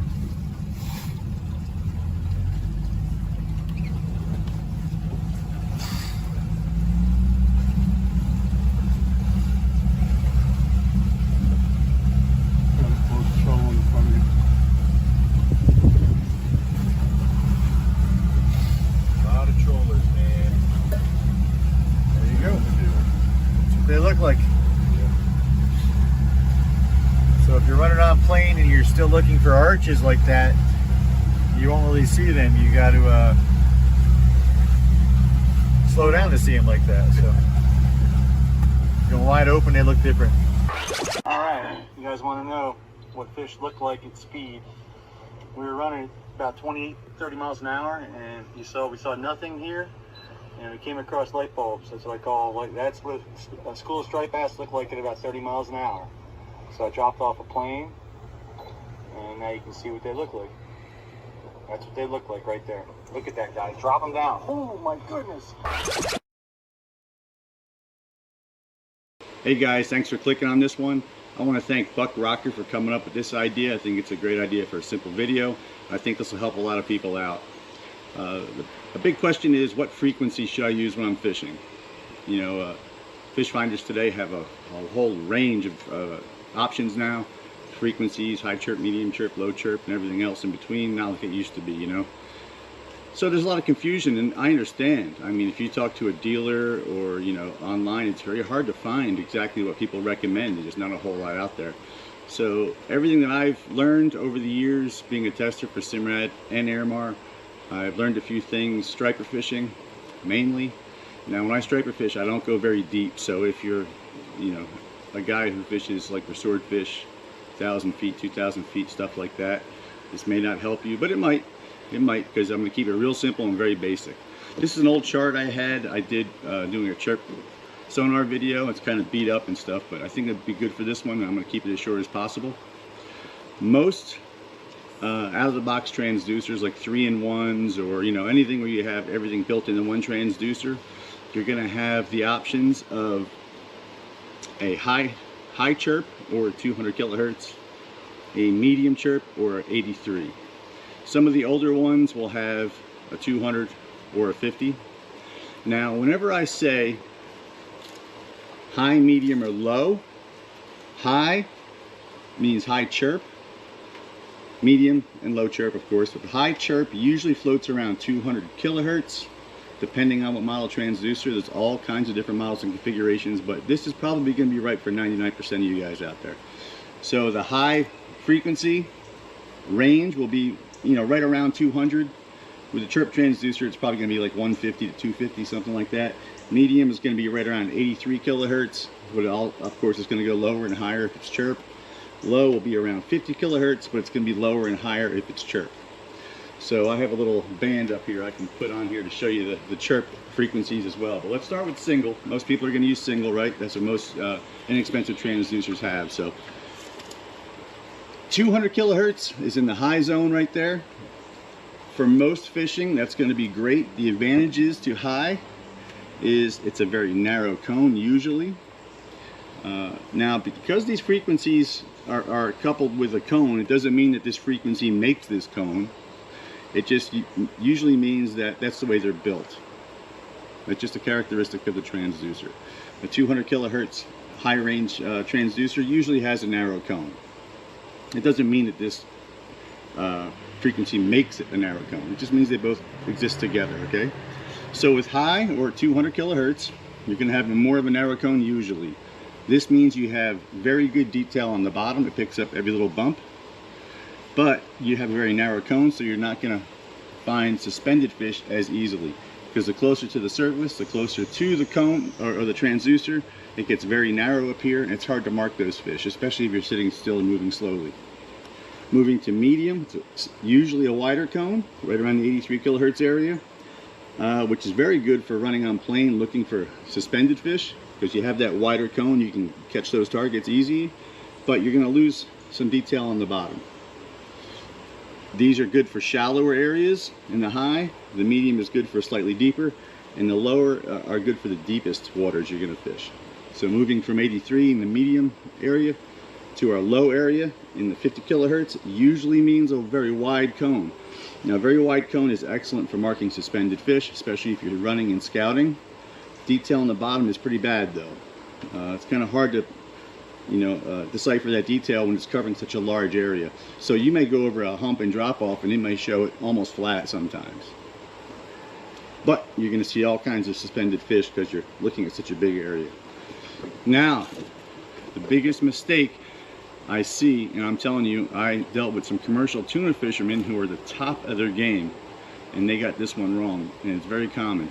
And it's easy to see why it's an easy mistake to make. Some people think that a narrow cone is better for deeper water because the cone is narrower, and we're thinking, well, it's narrow, so it's concentrated, so it must travel deeper. The cone has nothing to do with how deep it works. It's all in the frequencies. So you may look at a 50 and say, look how wide that cone is. It probably doesn't go very deep. It has nothing to do with the cone. It's all about the frequencies. I talked to the people at Airmar, and that's exactly what they say. They say, Mike, it has nothing to do with the cone. The frequency is what makes it work deeper, better. Actually, Simrad just posted up a video. It's really pretty cool. These guys are sword fishing. I'll put a link to it in the video. I'll put it right here, the link, if you want to check it out. And in that link, they have high and low chirp, high and low frequencies working right next to each other on one screen. And although the high worked in like 1,000 feet or more, it didn't show swordfish. The low showed those swordfish. So it's a pretty cool little video to check out. Now, for the guys using chirp, this may help just a little bit. Now keep in mind, this does vary again from transducer to transducer. I'm trying to keep it simple. I don't want to use big crazy terms that even I half understand, you know. But I put up the bar here to change everything to chirp. So if you're in chirp, everything still is the same, okay? In your high, this is what was 200 kilohertz. That's the range you would have. That's the bandwidth you would have if you're using chirp with its branded transducer. They may change to your brand. This is the 83 fixed frequency, but in a chirp transducer, you'll have a choice of 83 or medium chirp, which will be a band somewhere in these numbers. And here is the low chirp, or the 50 kilohertz area. And in low chirp, you get a bandwidth in these numbers here.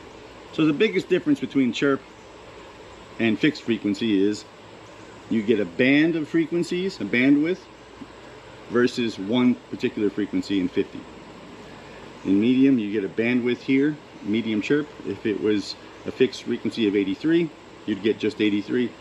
And in the high chirp, you get a band of these frequencies. If it was a fixed frequency, it would be 200.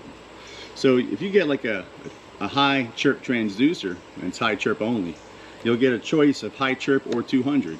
If you get a medium chirp transducer, you'll see a choice of medium or 83. If you get a low chirp transducer, you'll get a choice of low chirp or 50. They always coincide together. If you get a 3-in-1, they come with medium and high, or medium or high.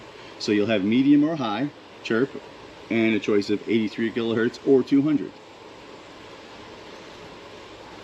Low, you'll almost never use if you're your average sport fisherman unless you're going extremely deep. So for most fishermen, it's going to be medium high if you're fishing at less than 600 feet, let's just say. Doesn't mean 600 feet, but I'm just trying to keep it simple. So if you're running on plane and you're scouting looking for fish, I love medium chirp or 83 kilohertz. And if I'm bottom fishing, say I'm looking for a specific edge of a drop-off within a few feet and I need to know exactly where it is, say I'm fishing on a wreck, I want to use high chirp or 200 kilohertz for that. If I'm not looking for a specific piece on the bottom, I'm going to stay in medium or 83 all the time. There is an exception to the rule with fixed cone transducers. I have one. It is a 200 kilohertz or a high wide chirp. Now what they've done is, with this particular transducer, let's see, the TM165 super wide is one of them, the B175 wide is one of them, and the TM185 high is one of them. I've had all of them, and they're all fantastic transducers, and they're all fixed at a wide cone. So what they did with these wide transducers, they took the frequency of the high bandwidth for chirp, which is this bandwidth here, or 200 kilohertz fixed, and they've given it a wide cone no matter what. So in the 175 wide, high wide, and the 185 high wide, I believe it's 25 degree cone. It may be 20, but I believe it's 25. It's a nice wide cone all the time.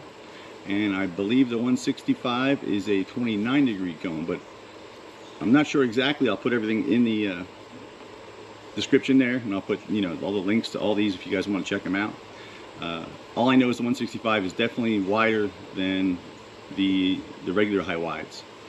It's like a super wide or extra wide. So in those cases, it's always going to be wide, and that's what's kind of cool about these transducers, the high wides. If you're a shallow water fisherman, say less than 100 feet, those wide, super wide cones are awesome for finding fish. You're not going to have the exact same detail on the bottom, like I said, but if you're looking for fish and scouting all the time, those wides are really, really killer transducers. Now, as far as deciding when to use chirp or when to use your fixed frequency, like when to use medium or when to use 83, that's up to you. The reason I say that is every transducer is different. I've been on some boats where a medium chirp performs unbelievably, and I switched to 83 and it looks pretty crappy. And I've had to do the absolute opposite, especially when you're dealing with these shallower waters. So if you have that choice of high chirp or 200, play with both. Chances are chirp will be a little bit better for you, but if you're fishing very shallow, 20 foot, 15 foot a lot, maybe a largemouth bass fisherman, crappie fisherman, something like that, you might want the fixed frequency. So I urge you definitely try both, play with both. Alright guys, I hope I kept it simple enough for you. In the end of the day, we're all just fishermen. We're not out there to be electrical engineers and memorize all this stuff, you know. We just want to catch more fish and use our equipment to the best of its ability. Please in the comments put any question you may have. I'll do my best to answer them. And please subscribe if you haven't, and definitely please give a thumbs up to this video. You guys have no idea how that helps me out, and it keeps me in the position to make more videos. The algorithm and all that stuff on YouTube is so bad these days. A lot of guys are really struggling. and some videos do, I mean, just doing all kinds of crazy things. And a thumbs up really helps me out. It only takes a second. I would really appreciate it. Remember, good juju on the water goes a long way. So a thumbs up will help you with there, I promise you. Please stay safe on the water. Leave a few from me. Love you. Mean it. All right, running out, it's the same old story. Started the channel. You just find the channel. It's a good piece of structure that everyone can find, right? It's right on your chart. You can even find it on your phone. So we have our channel. And I'm gonna cruise the edge of that channel. And I'm doing I'll do about, say, less than 30. 25 usually, trim the boat way down, and I'll crisscross the edge of the channel. I'll stay on the inside edge for a while. If I don't see anything, I'll move to the outer edge. Or sometimes we'll stay on the inner edge going out and the other edge coming back in. And we're not just running to a spot, we're looking right away. Sometimes we find what we need right at the ramp, you know, so always looking right away.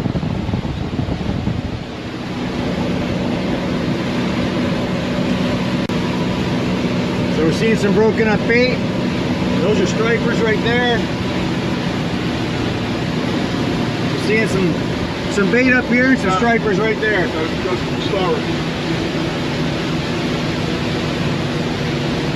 We're seeing some good stuff already.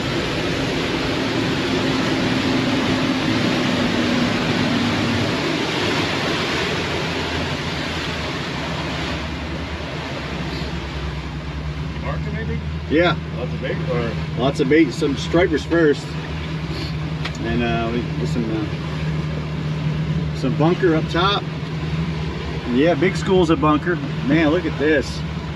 This is what we like to see. This is where we jig those flutter spoons a lot, right around all this bunker.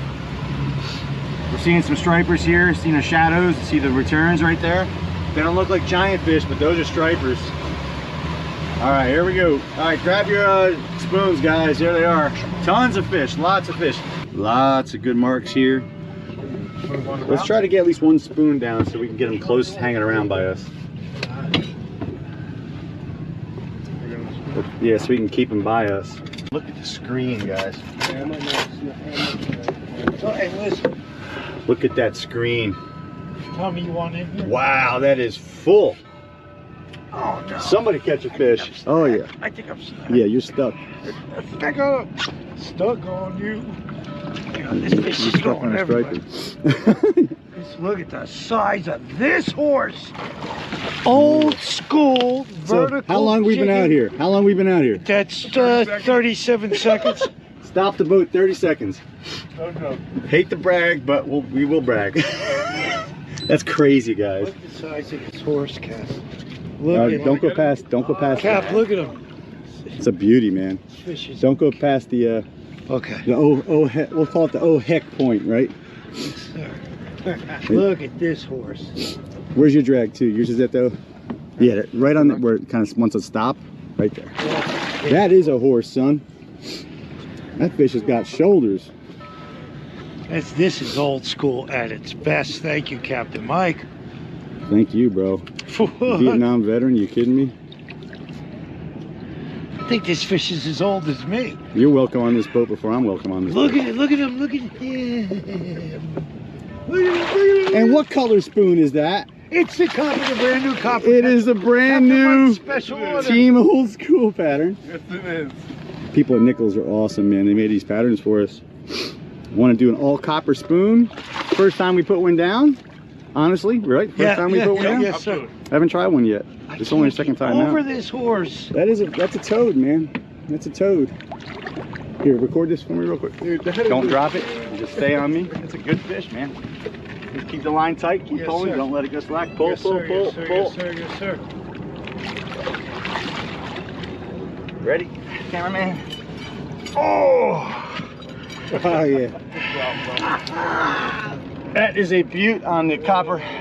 It's a Team Old School pattern. You can get it at the Nichols website. Go to their Ben Parker spoons, and we got two colors that we're just trying out, and they're doing good. Honestly, guys, first time we put them down, but you know, we put them down in a pile of fish. To be honest, I'm sure any color would work right here, but this one seemed to whack one first, so let's get her back as soon as we can. Very nice. Look at that fish, son. You want to hold her?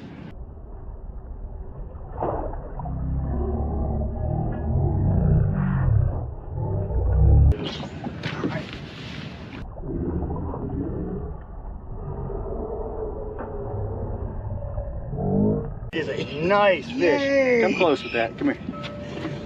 That's how you buy. Look at that. Woo! Good job, John. Thank you, Ken. Nice. Woo! Look at that screen.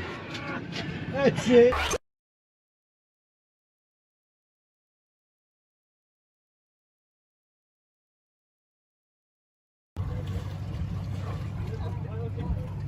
Look at him swimming. Look at him swimming. Oh my goodness, that's crazy.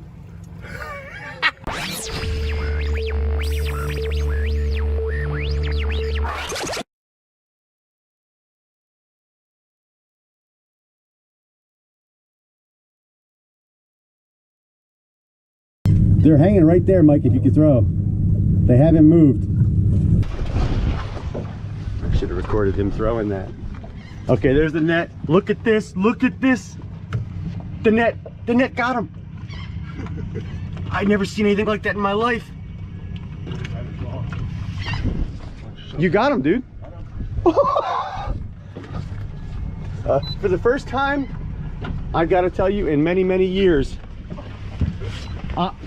bro, I never seen nothing like that in my life, Mike. Look at that. I should have recorded him throwing that.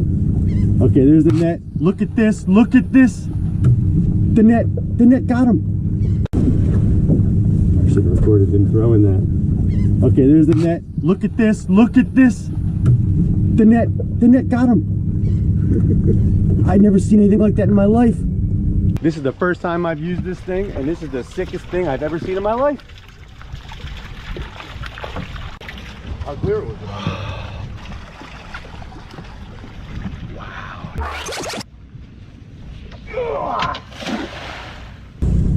Alright, cut the motor that way, Tommy, in reverse. I just seen it come down. They all ran out from under it. Reverse, they did, reverse. Watch that darn. Stay neutral. I watched the net come down. They all went to the left. There's bait in here. That was pretty cool to watch, I gotta tell you. Isn't it sweet? Yeah, striper. The striper. Got about a 9-pound striper. You gotta be kidding me. Come in this too. All right, reverse this out. Tim, you're supposed to put us on bait, not stripers. Go back to that thing.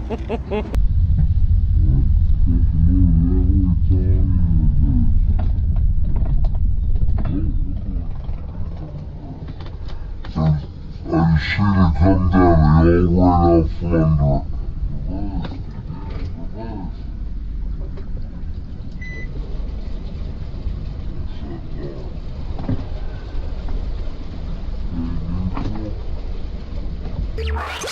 Tim has an audience of stripers over here. That's his jig.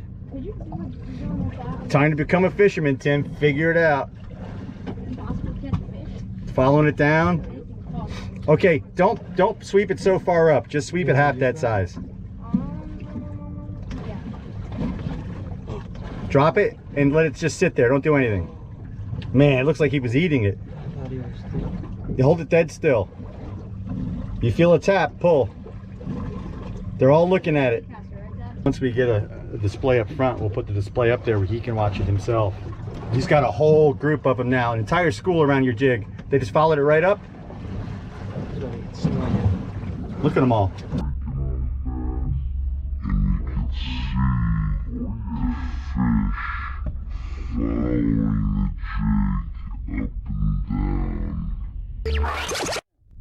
There he is, there he is, here he is.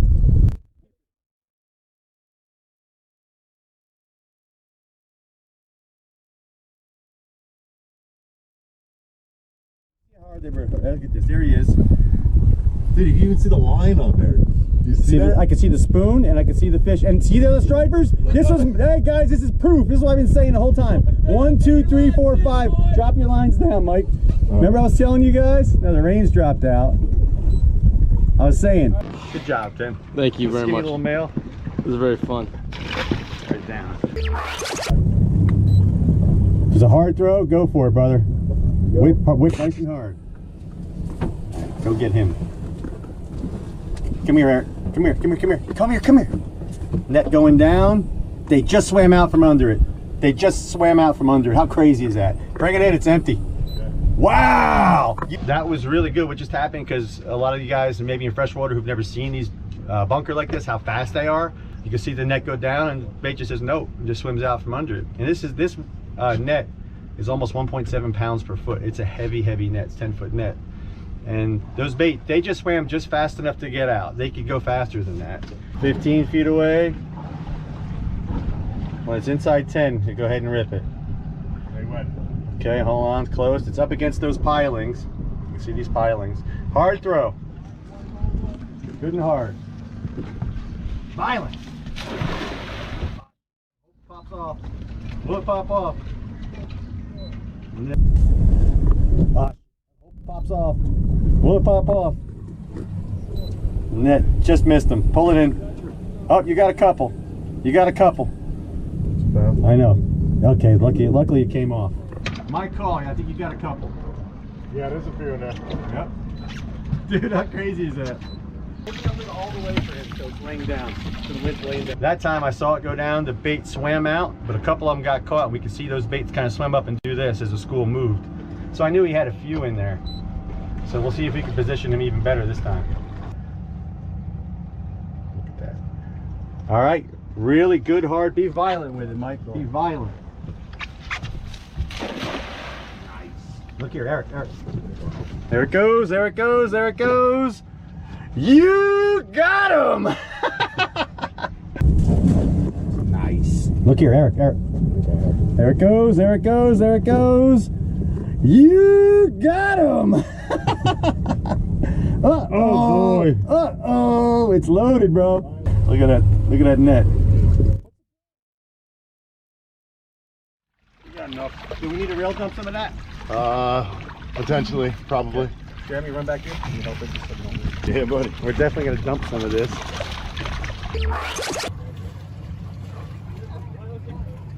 Look at him swimming. Look at him swimming. Oh my goodness, that's crazy. All right, I'm seeing feet kicking. I see feet kicking already.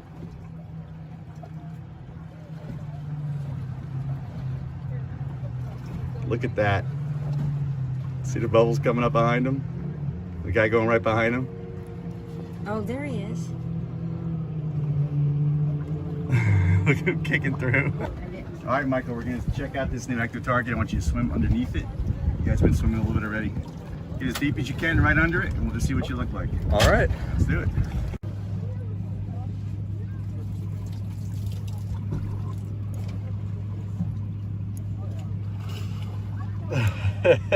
Oh.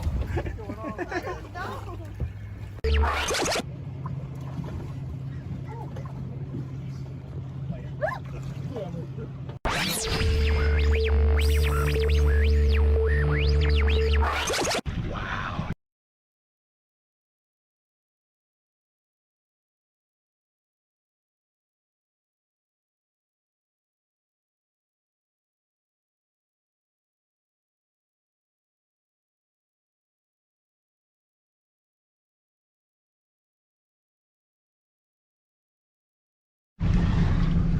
Let me go up a little past it. I want to. Oof.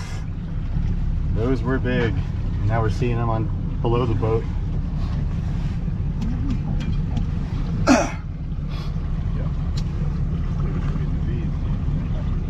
Yep. All right. Go a little past it. That guy's moving good.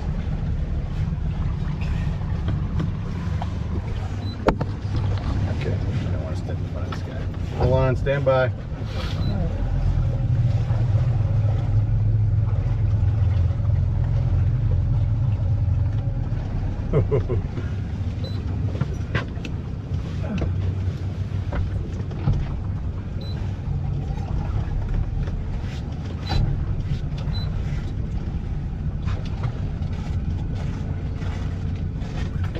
All right, you put him down.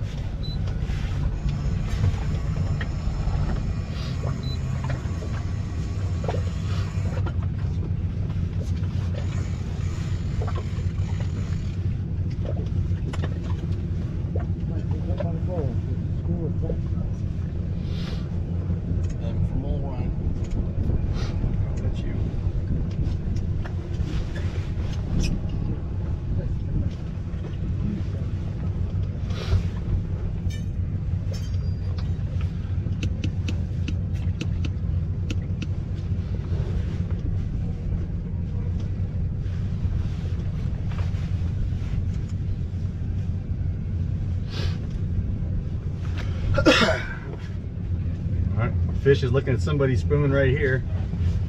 Following it down. Didn't take you 2 more coming in to look. Somebody's line right there. Oh, that's, yeah. Charter boat moved in.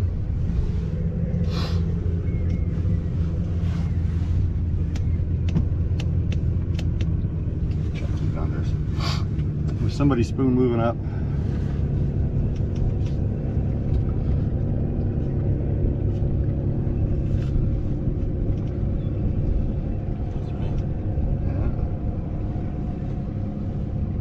Yeah. Oh, he came up. He just hit it, Sim. He just hit it. Did you see that? Yeah, I saw it all happening. I didn't feel it though. He's looking at it. Hey, come back. You didn't feel it? Good job, a little rough, I guess. There's plenty of fish. They're all coming in looking.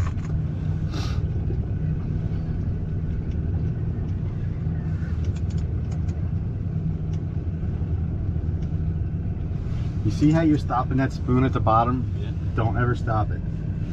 Don't ever let them get a good look at it. If they look at it, they're going to be gone. It's a chunk of steel. You know what I'm talking about? Yeah. So as soon as it hits, Look, pull look, right look, away. look. There you go. He hit it on the way down. He hit it whether you knew it or not. Oh, Did you see coming it? up Now, right. yanked him. Yeah, I just got He's hooked up. He's hooked up. I'm still watching. Oh, it happened live. Live. Did you see that? Yeah, we got a buoy coming up right here, buddy. Be careful, it doesn't take one in. Okay. It was like playing a Mike, what just happened is crazy. I've seen guys do it with crappie fish and never with striped bass though. Don't break that. That was crazy. Tim, we worked as a team on that one. Now! Now! Mike said, now, hit him, hit him. Did you see that, John? John, how crazy was that? Listen to me. I never thought in my life you could do that, but just keep an eye on me.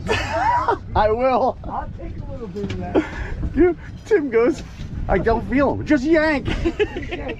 Oh, that's better. The rod doubled over. I'm like, yeah. That was so funny, bro.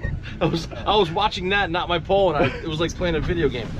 It was That was amazing. great. Center back. Good job, Tim. So you never felt it when you set the hook, correct? Correct. Now we just gotta get that screen in front of me, and I'm Right. Well, that's the deal. You're supposed to really have this at the trolling motor. This time next year, the old school fishing season, we'll have little cameras. Right on your rods. There we go. That was crazy. Yes. Tommy's got it going. Yes, Tommy, oh, look at this. Tommy's far away from the active target. See your clicker? Is that one hooked in the tail, Tommy? Yeah. Come on down here so I can get you. Tim's not taking his eye off of that screen.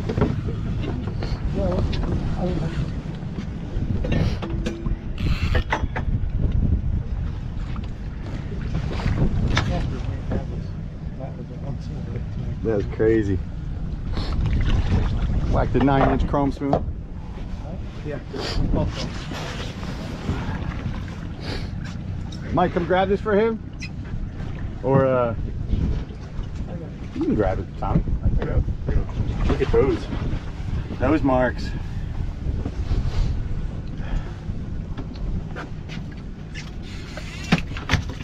Charter trip behind us is watching.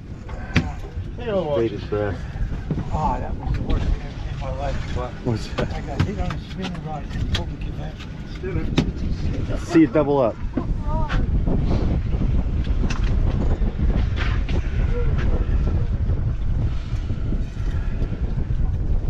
Bass swimming in the mix. Alright, good job, good job.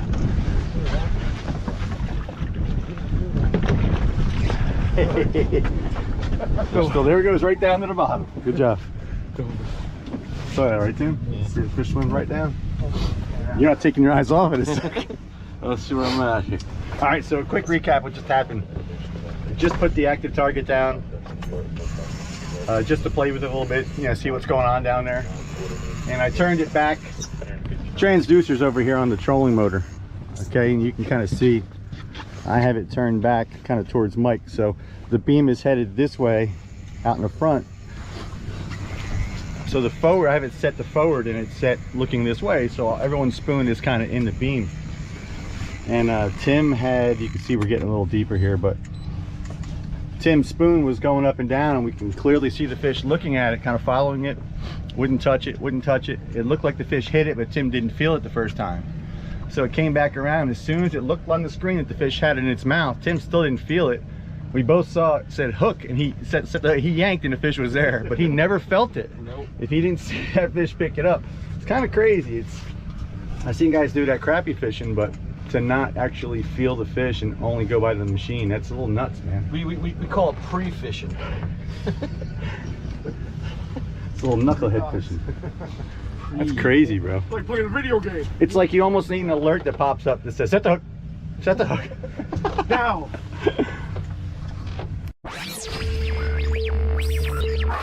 Look at the screen. Actually, I'm not. Dave, if you don't hook up here, bro, we can't help you.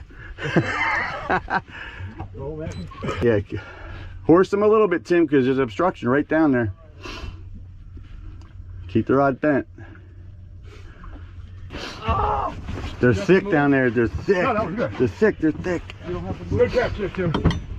Yeah, we gotta move. Dude, I don't want to go anywhere. That was a catch. That was a good one, bro. I was gonna use that lure actually. Glad you switched. That one's sharp. It's got really sharp hooks. Thank you for not setting that in my knuckle. Knuckle.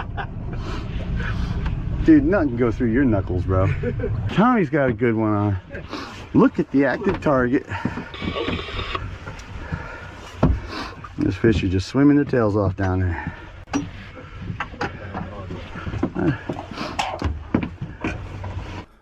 Did you guys catch that? See that spoon coming up off the bottom? As it drops, the striper hits it, but Dave never feels it. So look at Dave up at the bow, raising and dropping the rod, and you can see it coincides with that spoon going up. On the way down, striper hits it, and Dave never feels it. Now Dave is new to this, so it's going to take him a little while to get dialed in, but you can see what happens if you have a little too much slack in the line. They always hit on the fall. Almost. Most people would be shocked if they knew how many times their spoon actually got hit and they never felt it. That's my favorite part about this active target sonar. I've learned so much more about stripers, just their behavior, the bait fish behavior, and I mean, it's just awesome for that. And here you go. Here's another one. Same thing. Spoon goes up, comes down, striper goes towards it. There goes a spoon down. It's going down. Going down. Up. Down. Up. I can see it. Dude, I can mark your teaser, Tommy. Whoever just pulled up, you're only 10 feet down. You're nowhere near the fish. Oh, you're going down now. Go down a little more, Dave. He's looking at it. It's not going down. Hooked up. Do what Tim is doing. Tim, what are you doing, man? Tim's dialed in. Tim is dialed in. I'm so proud of Tim. He's put in a lot of work over the years. All right, look. There's his fish fighting.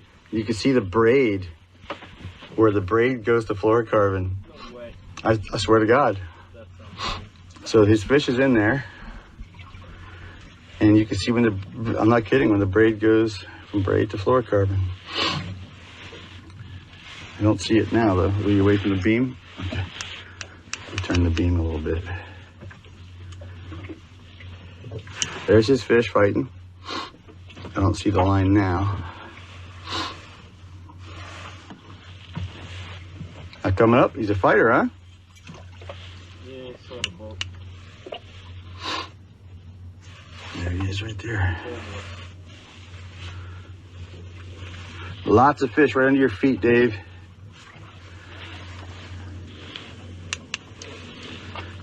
I'll check this one.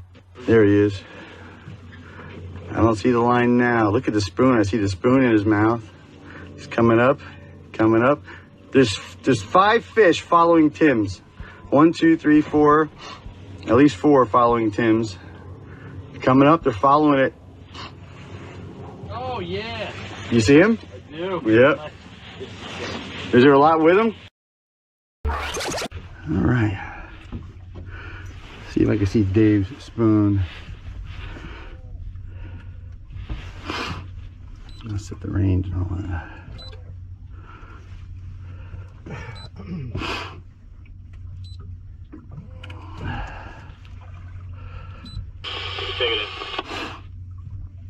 Oh, someone's spoon just dropped.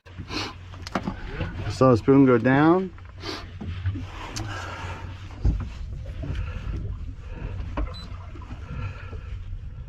Oh, fish is looking at it. Tommy's Tim's hooked up. Nice. I'm all hooked up again. All hooked up again. Let's see if we can see Timmy fighting that fish.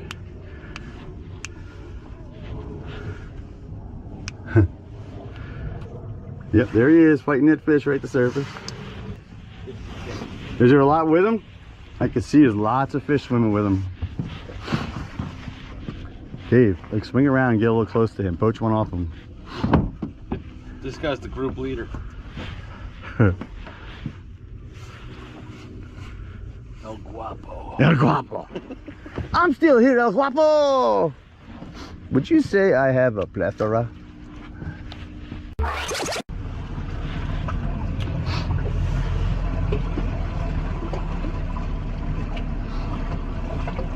Staying up for Thanksgiving? Oh yeah. Oh, look at that. Look, I don't see it. School of Some shad. tail on it. I don't know if I can. Yeah. See that? That was sick. See the school of bait and the bass right behind it. Okay, so this is when you see them on both sides like this, you can just go ahead and stop the boat. You're dead on them. Man, look at them all right there. Bump it in reverse. You see them coming under us. All right, lines down, guys.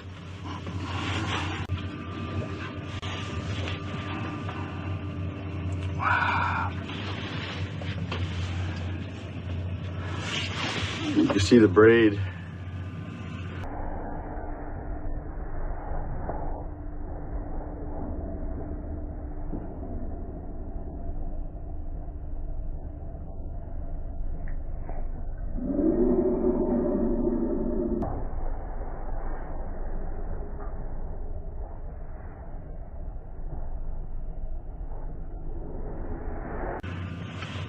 Someone's spoon.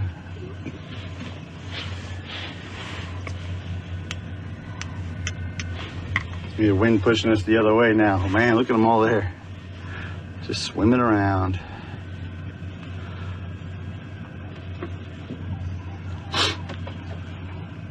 All right, for the guys wanting to know what we're looking at here. This point right here is where the transducer is, okay? And it's on the trolling motor.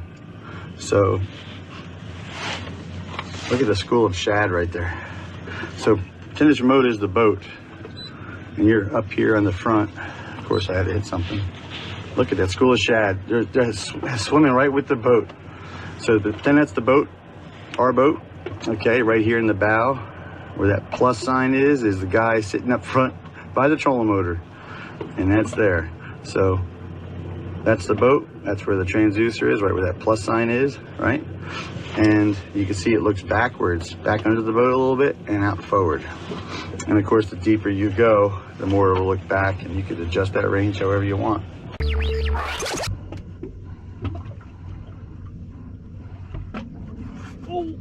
Ooh, Tim. Nice. So other than getting jiggy with it, Tim, what is your technique? I am. Why are you catching so many fish today? I hit the bottom. Mm-hmm. I give it one reel up. All right. The bottom. So, and then if I don't get anything for a few times, then I check the bottom again to make sure I'm just off the bottom. Oh, nice, Dave. Come on now. All right. Good job, Tim. So Dave, this is really his first time using a spoon. I think he tried one other time, but not very long. And he was up there next to Tim. And what we do is we like to poach. We say poach, but it's just a term we use. We don't really poaching, of course, but it means when someone else is hooked up, don't clear your lines. Get your line close, because one fighting really turns them on. Tommy's hooked up. What you got there, Tommy? See? When someone's hooked up, man, it really does pay. We got a sign. Oh, he's got a sign! It's a roofing tile. Oh, he said, what the hell is that? I don't know what it is. He pulled the bottom out. So Dave took a little bit, but he got dialed in. So what happens? You were feeling the tick, but you weren't. It was the tick. I just thought it was the bait, like coming to an end of like a plane, but it was really hits. Right. Just didn't set the hook on. Yep, it's always on the drop. Yep. You'll be dropping down, and it's just that tick, and you just gotta set the hook before that fish drops it. You want nothing to do with coming out of this. Because so it turned into a triple, right? Tim was hooked up. Dave swung his spoon close to Tim. His active fish turned the fish on. Under Dave's spoon, he hooked up. Tim let his go. His active fish made Tim's bite. Yep, Tim's got the right idea. Walk to the stern. Yeah, your drag was a little too loose there, Dave. That's a nice big fish, though. The drag was loose, so that fish was able to go over and get into trouble. Okay.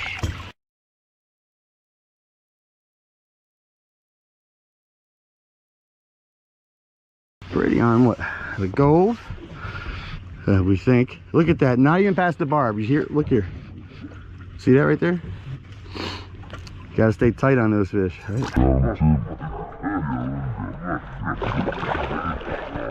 Look at that. Look at that screen. Look at that screen. Good job, Terry. Good job, Tim. You're good. Thanks. That was about the same size as that other one I caught, right? The other one's smaller than that. The other one was smaller, or this one's smaller? No, that one's bigger. Okay. Good size.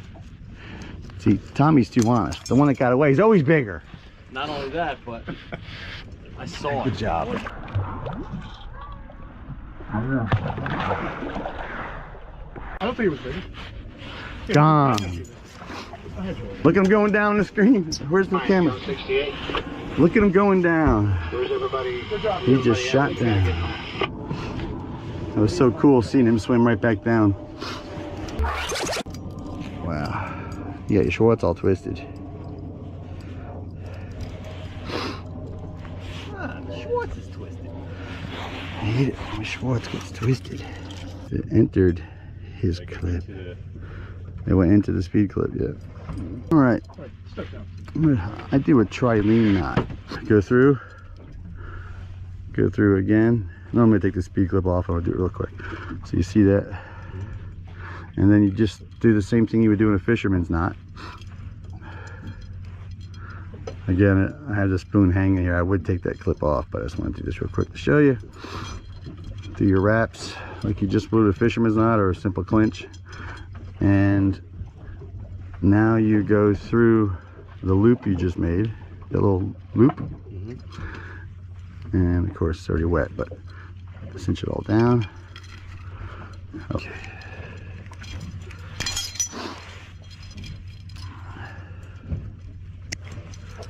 All right. Catch them all. This active target is fun, man. It is fun. Tim, how many you got? 6? Nice. Oh boy. And he's not taking the easy popper fish too. That's what's nice. Yeah, I have to catch one on a spoon. I had one hook up. That was it. You catch 1 or 2, you'll go, ah. That's what I did. Yep. That'll make total sense to you, but there you go. I think I'm doing what all big boys doing. You're not though. It isn't. It could be just 1 inch of difference, man. And it's not that you're maybe not doing something that's not getting hits. You may be doing plenty to get hit, but wherever it's hitting, you're not feeling it maybe. Feel that thump, you just cross their eyes right there. What? You feel that thump, you just cross their eyes? Yeah, immediately before they drop it. That's probably what I'm not doing. Yeah, you feel any tick at all, yank.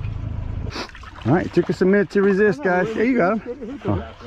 But we had to resist the birds to stay for the bigger fish. You got it? Timmy's hooked up. Watch that. I'm on my eye. Thank you, Cal. There you go. Not huge, but bigger than those fish that are on the birds. So we're going to stay on these. And we know there's a lot of big fish down hanging by the obstruction we got down there, breaking that current. Nice fish.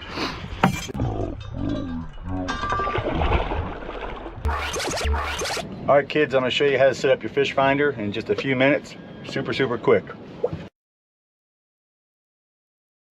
I'm going to go to my sonar page here. That's what we're going to work on first. Or what they call 2D sonar or traditional sonar.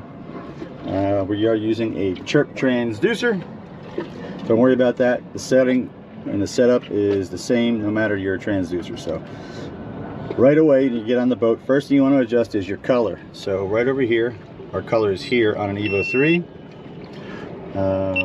It is similar for a lot of fish finders. The Go is also here, right here, color. So our color, right here, we're gonna go ahead and set it to between 75 and 80% to get started, okay? Anywhere between 75 and 85. Then we're gonna go to our gain. Leave your gain at auto. Okay, the old auto gains were kind of strange. They would do some weird things, and that's why we always used manual years ago. But this auto gain is different. What it does is it finds a medium, and then as you start riding, if the bottom comes up, you obviously need less energy because you're shallow water, your pings and you know, the beam is traveling less of a distance. You don't need as much power. So in shallow water, it reduces the gain slightly, and in deeper water, it increases it. So it's not like the old auto. This auto is good. I leave it auto almost all the time. Okay. Already marking some fish. So now we have our color set between 75 and 80. Our gain is at auto. And here in our menu, range, auto. Okay. Frequency, this is just whatever your transducer has available to you. So if you're here and you see like 10 or more frequencies, you probably are confusing your machine with a transducer that is hooked up that shouldn't be. Sometimes you get some strange options there, and your temperature is usually way out of whack. So if your temperature is out of whack and you have high chirp, low chirp, medium chirp, and everything in your menu here, your machine thinks you have a different transducer hooked up than you do. Oh, here we go. Here we go. Mike is hooked up. Oh, he let that one go for me so I can continue. Thanks. Okay. Source, you don't really need all this. This is selecting your transducer. I'm selecting that one there. If I had a transducer that was plugged directly to the back of this, I would select this unit. It would say this unit. In our advanced, our TVG, I wanted it 0 because I want to see all this up here. Some people don't like that. If you raise your TVG, it filters all the stuff up near the surface. It does make for a nice clean screen, but a lot of times bait and things are close right up underneath the boat, and we don't want to filter all that out. So if you go closer to 1, it starts to let it in just a little bit. 1 lets in even more, and 0 filters out nothing. So if you really like that clean screen, crank it up. I don't recommend it though, because you will see like that school of bait right there may have been removed completely. Noise rejection, always turn it off. Always turn it off. Noise rejection takes a nice beautiful arch like that and turns it into a blob. I hate noise rejection. Scroll speed normal. Ping speed, crank it up to max. Okay? There isn't a whole lot more to it than this, guys. Select the palette you like. I like the #1 palette on here. This is your splits. A scope is this bar right here. If you like your A scope, that's what it looks like with no A scope. If you like it, I like the enhanced and appearance color. If it is line, it looks like that. If it's fill, it looks like that. I like color. And that is how you basically set up your fish finder to look fantastic. Okay, that was just a minute or two. Real quick how to set it up, and I don't mess with these settings usually. I might tweak the gain, I might crank it up just a little bit if we're running faster, but I usually don't. It usually adjusts itself just fine.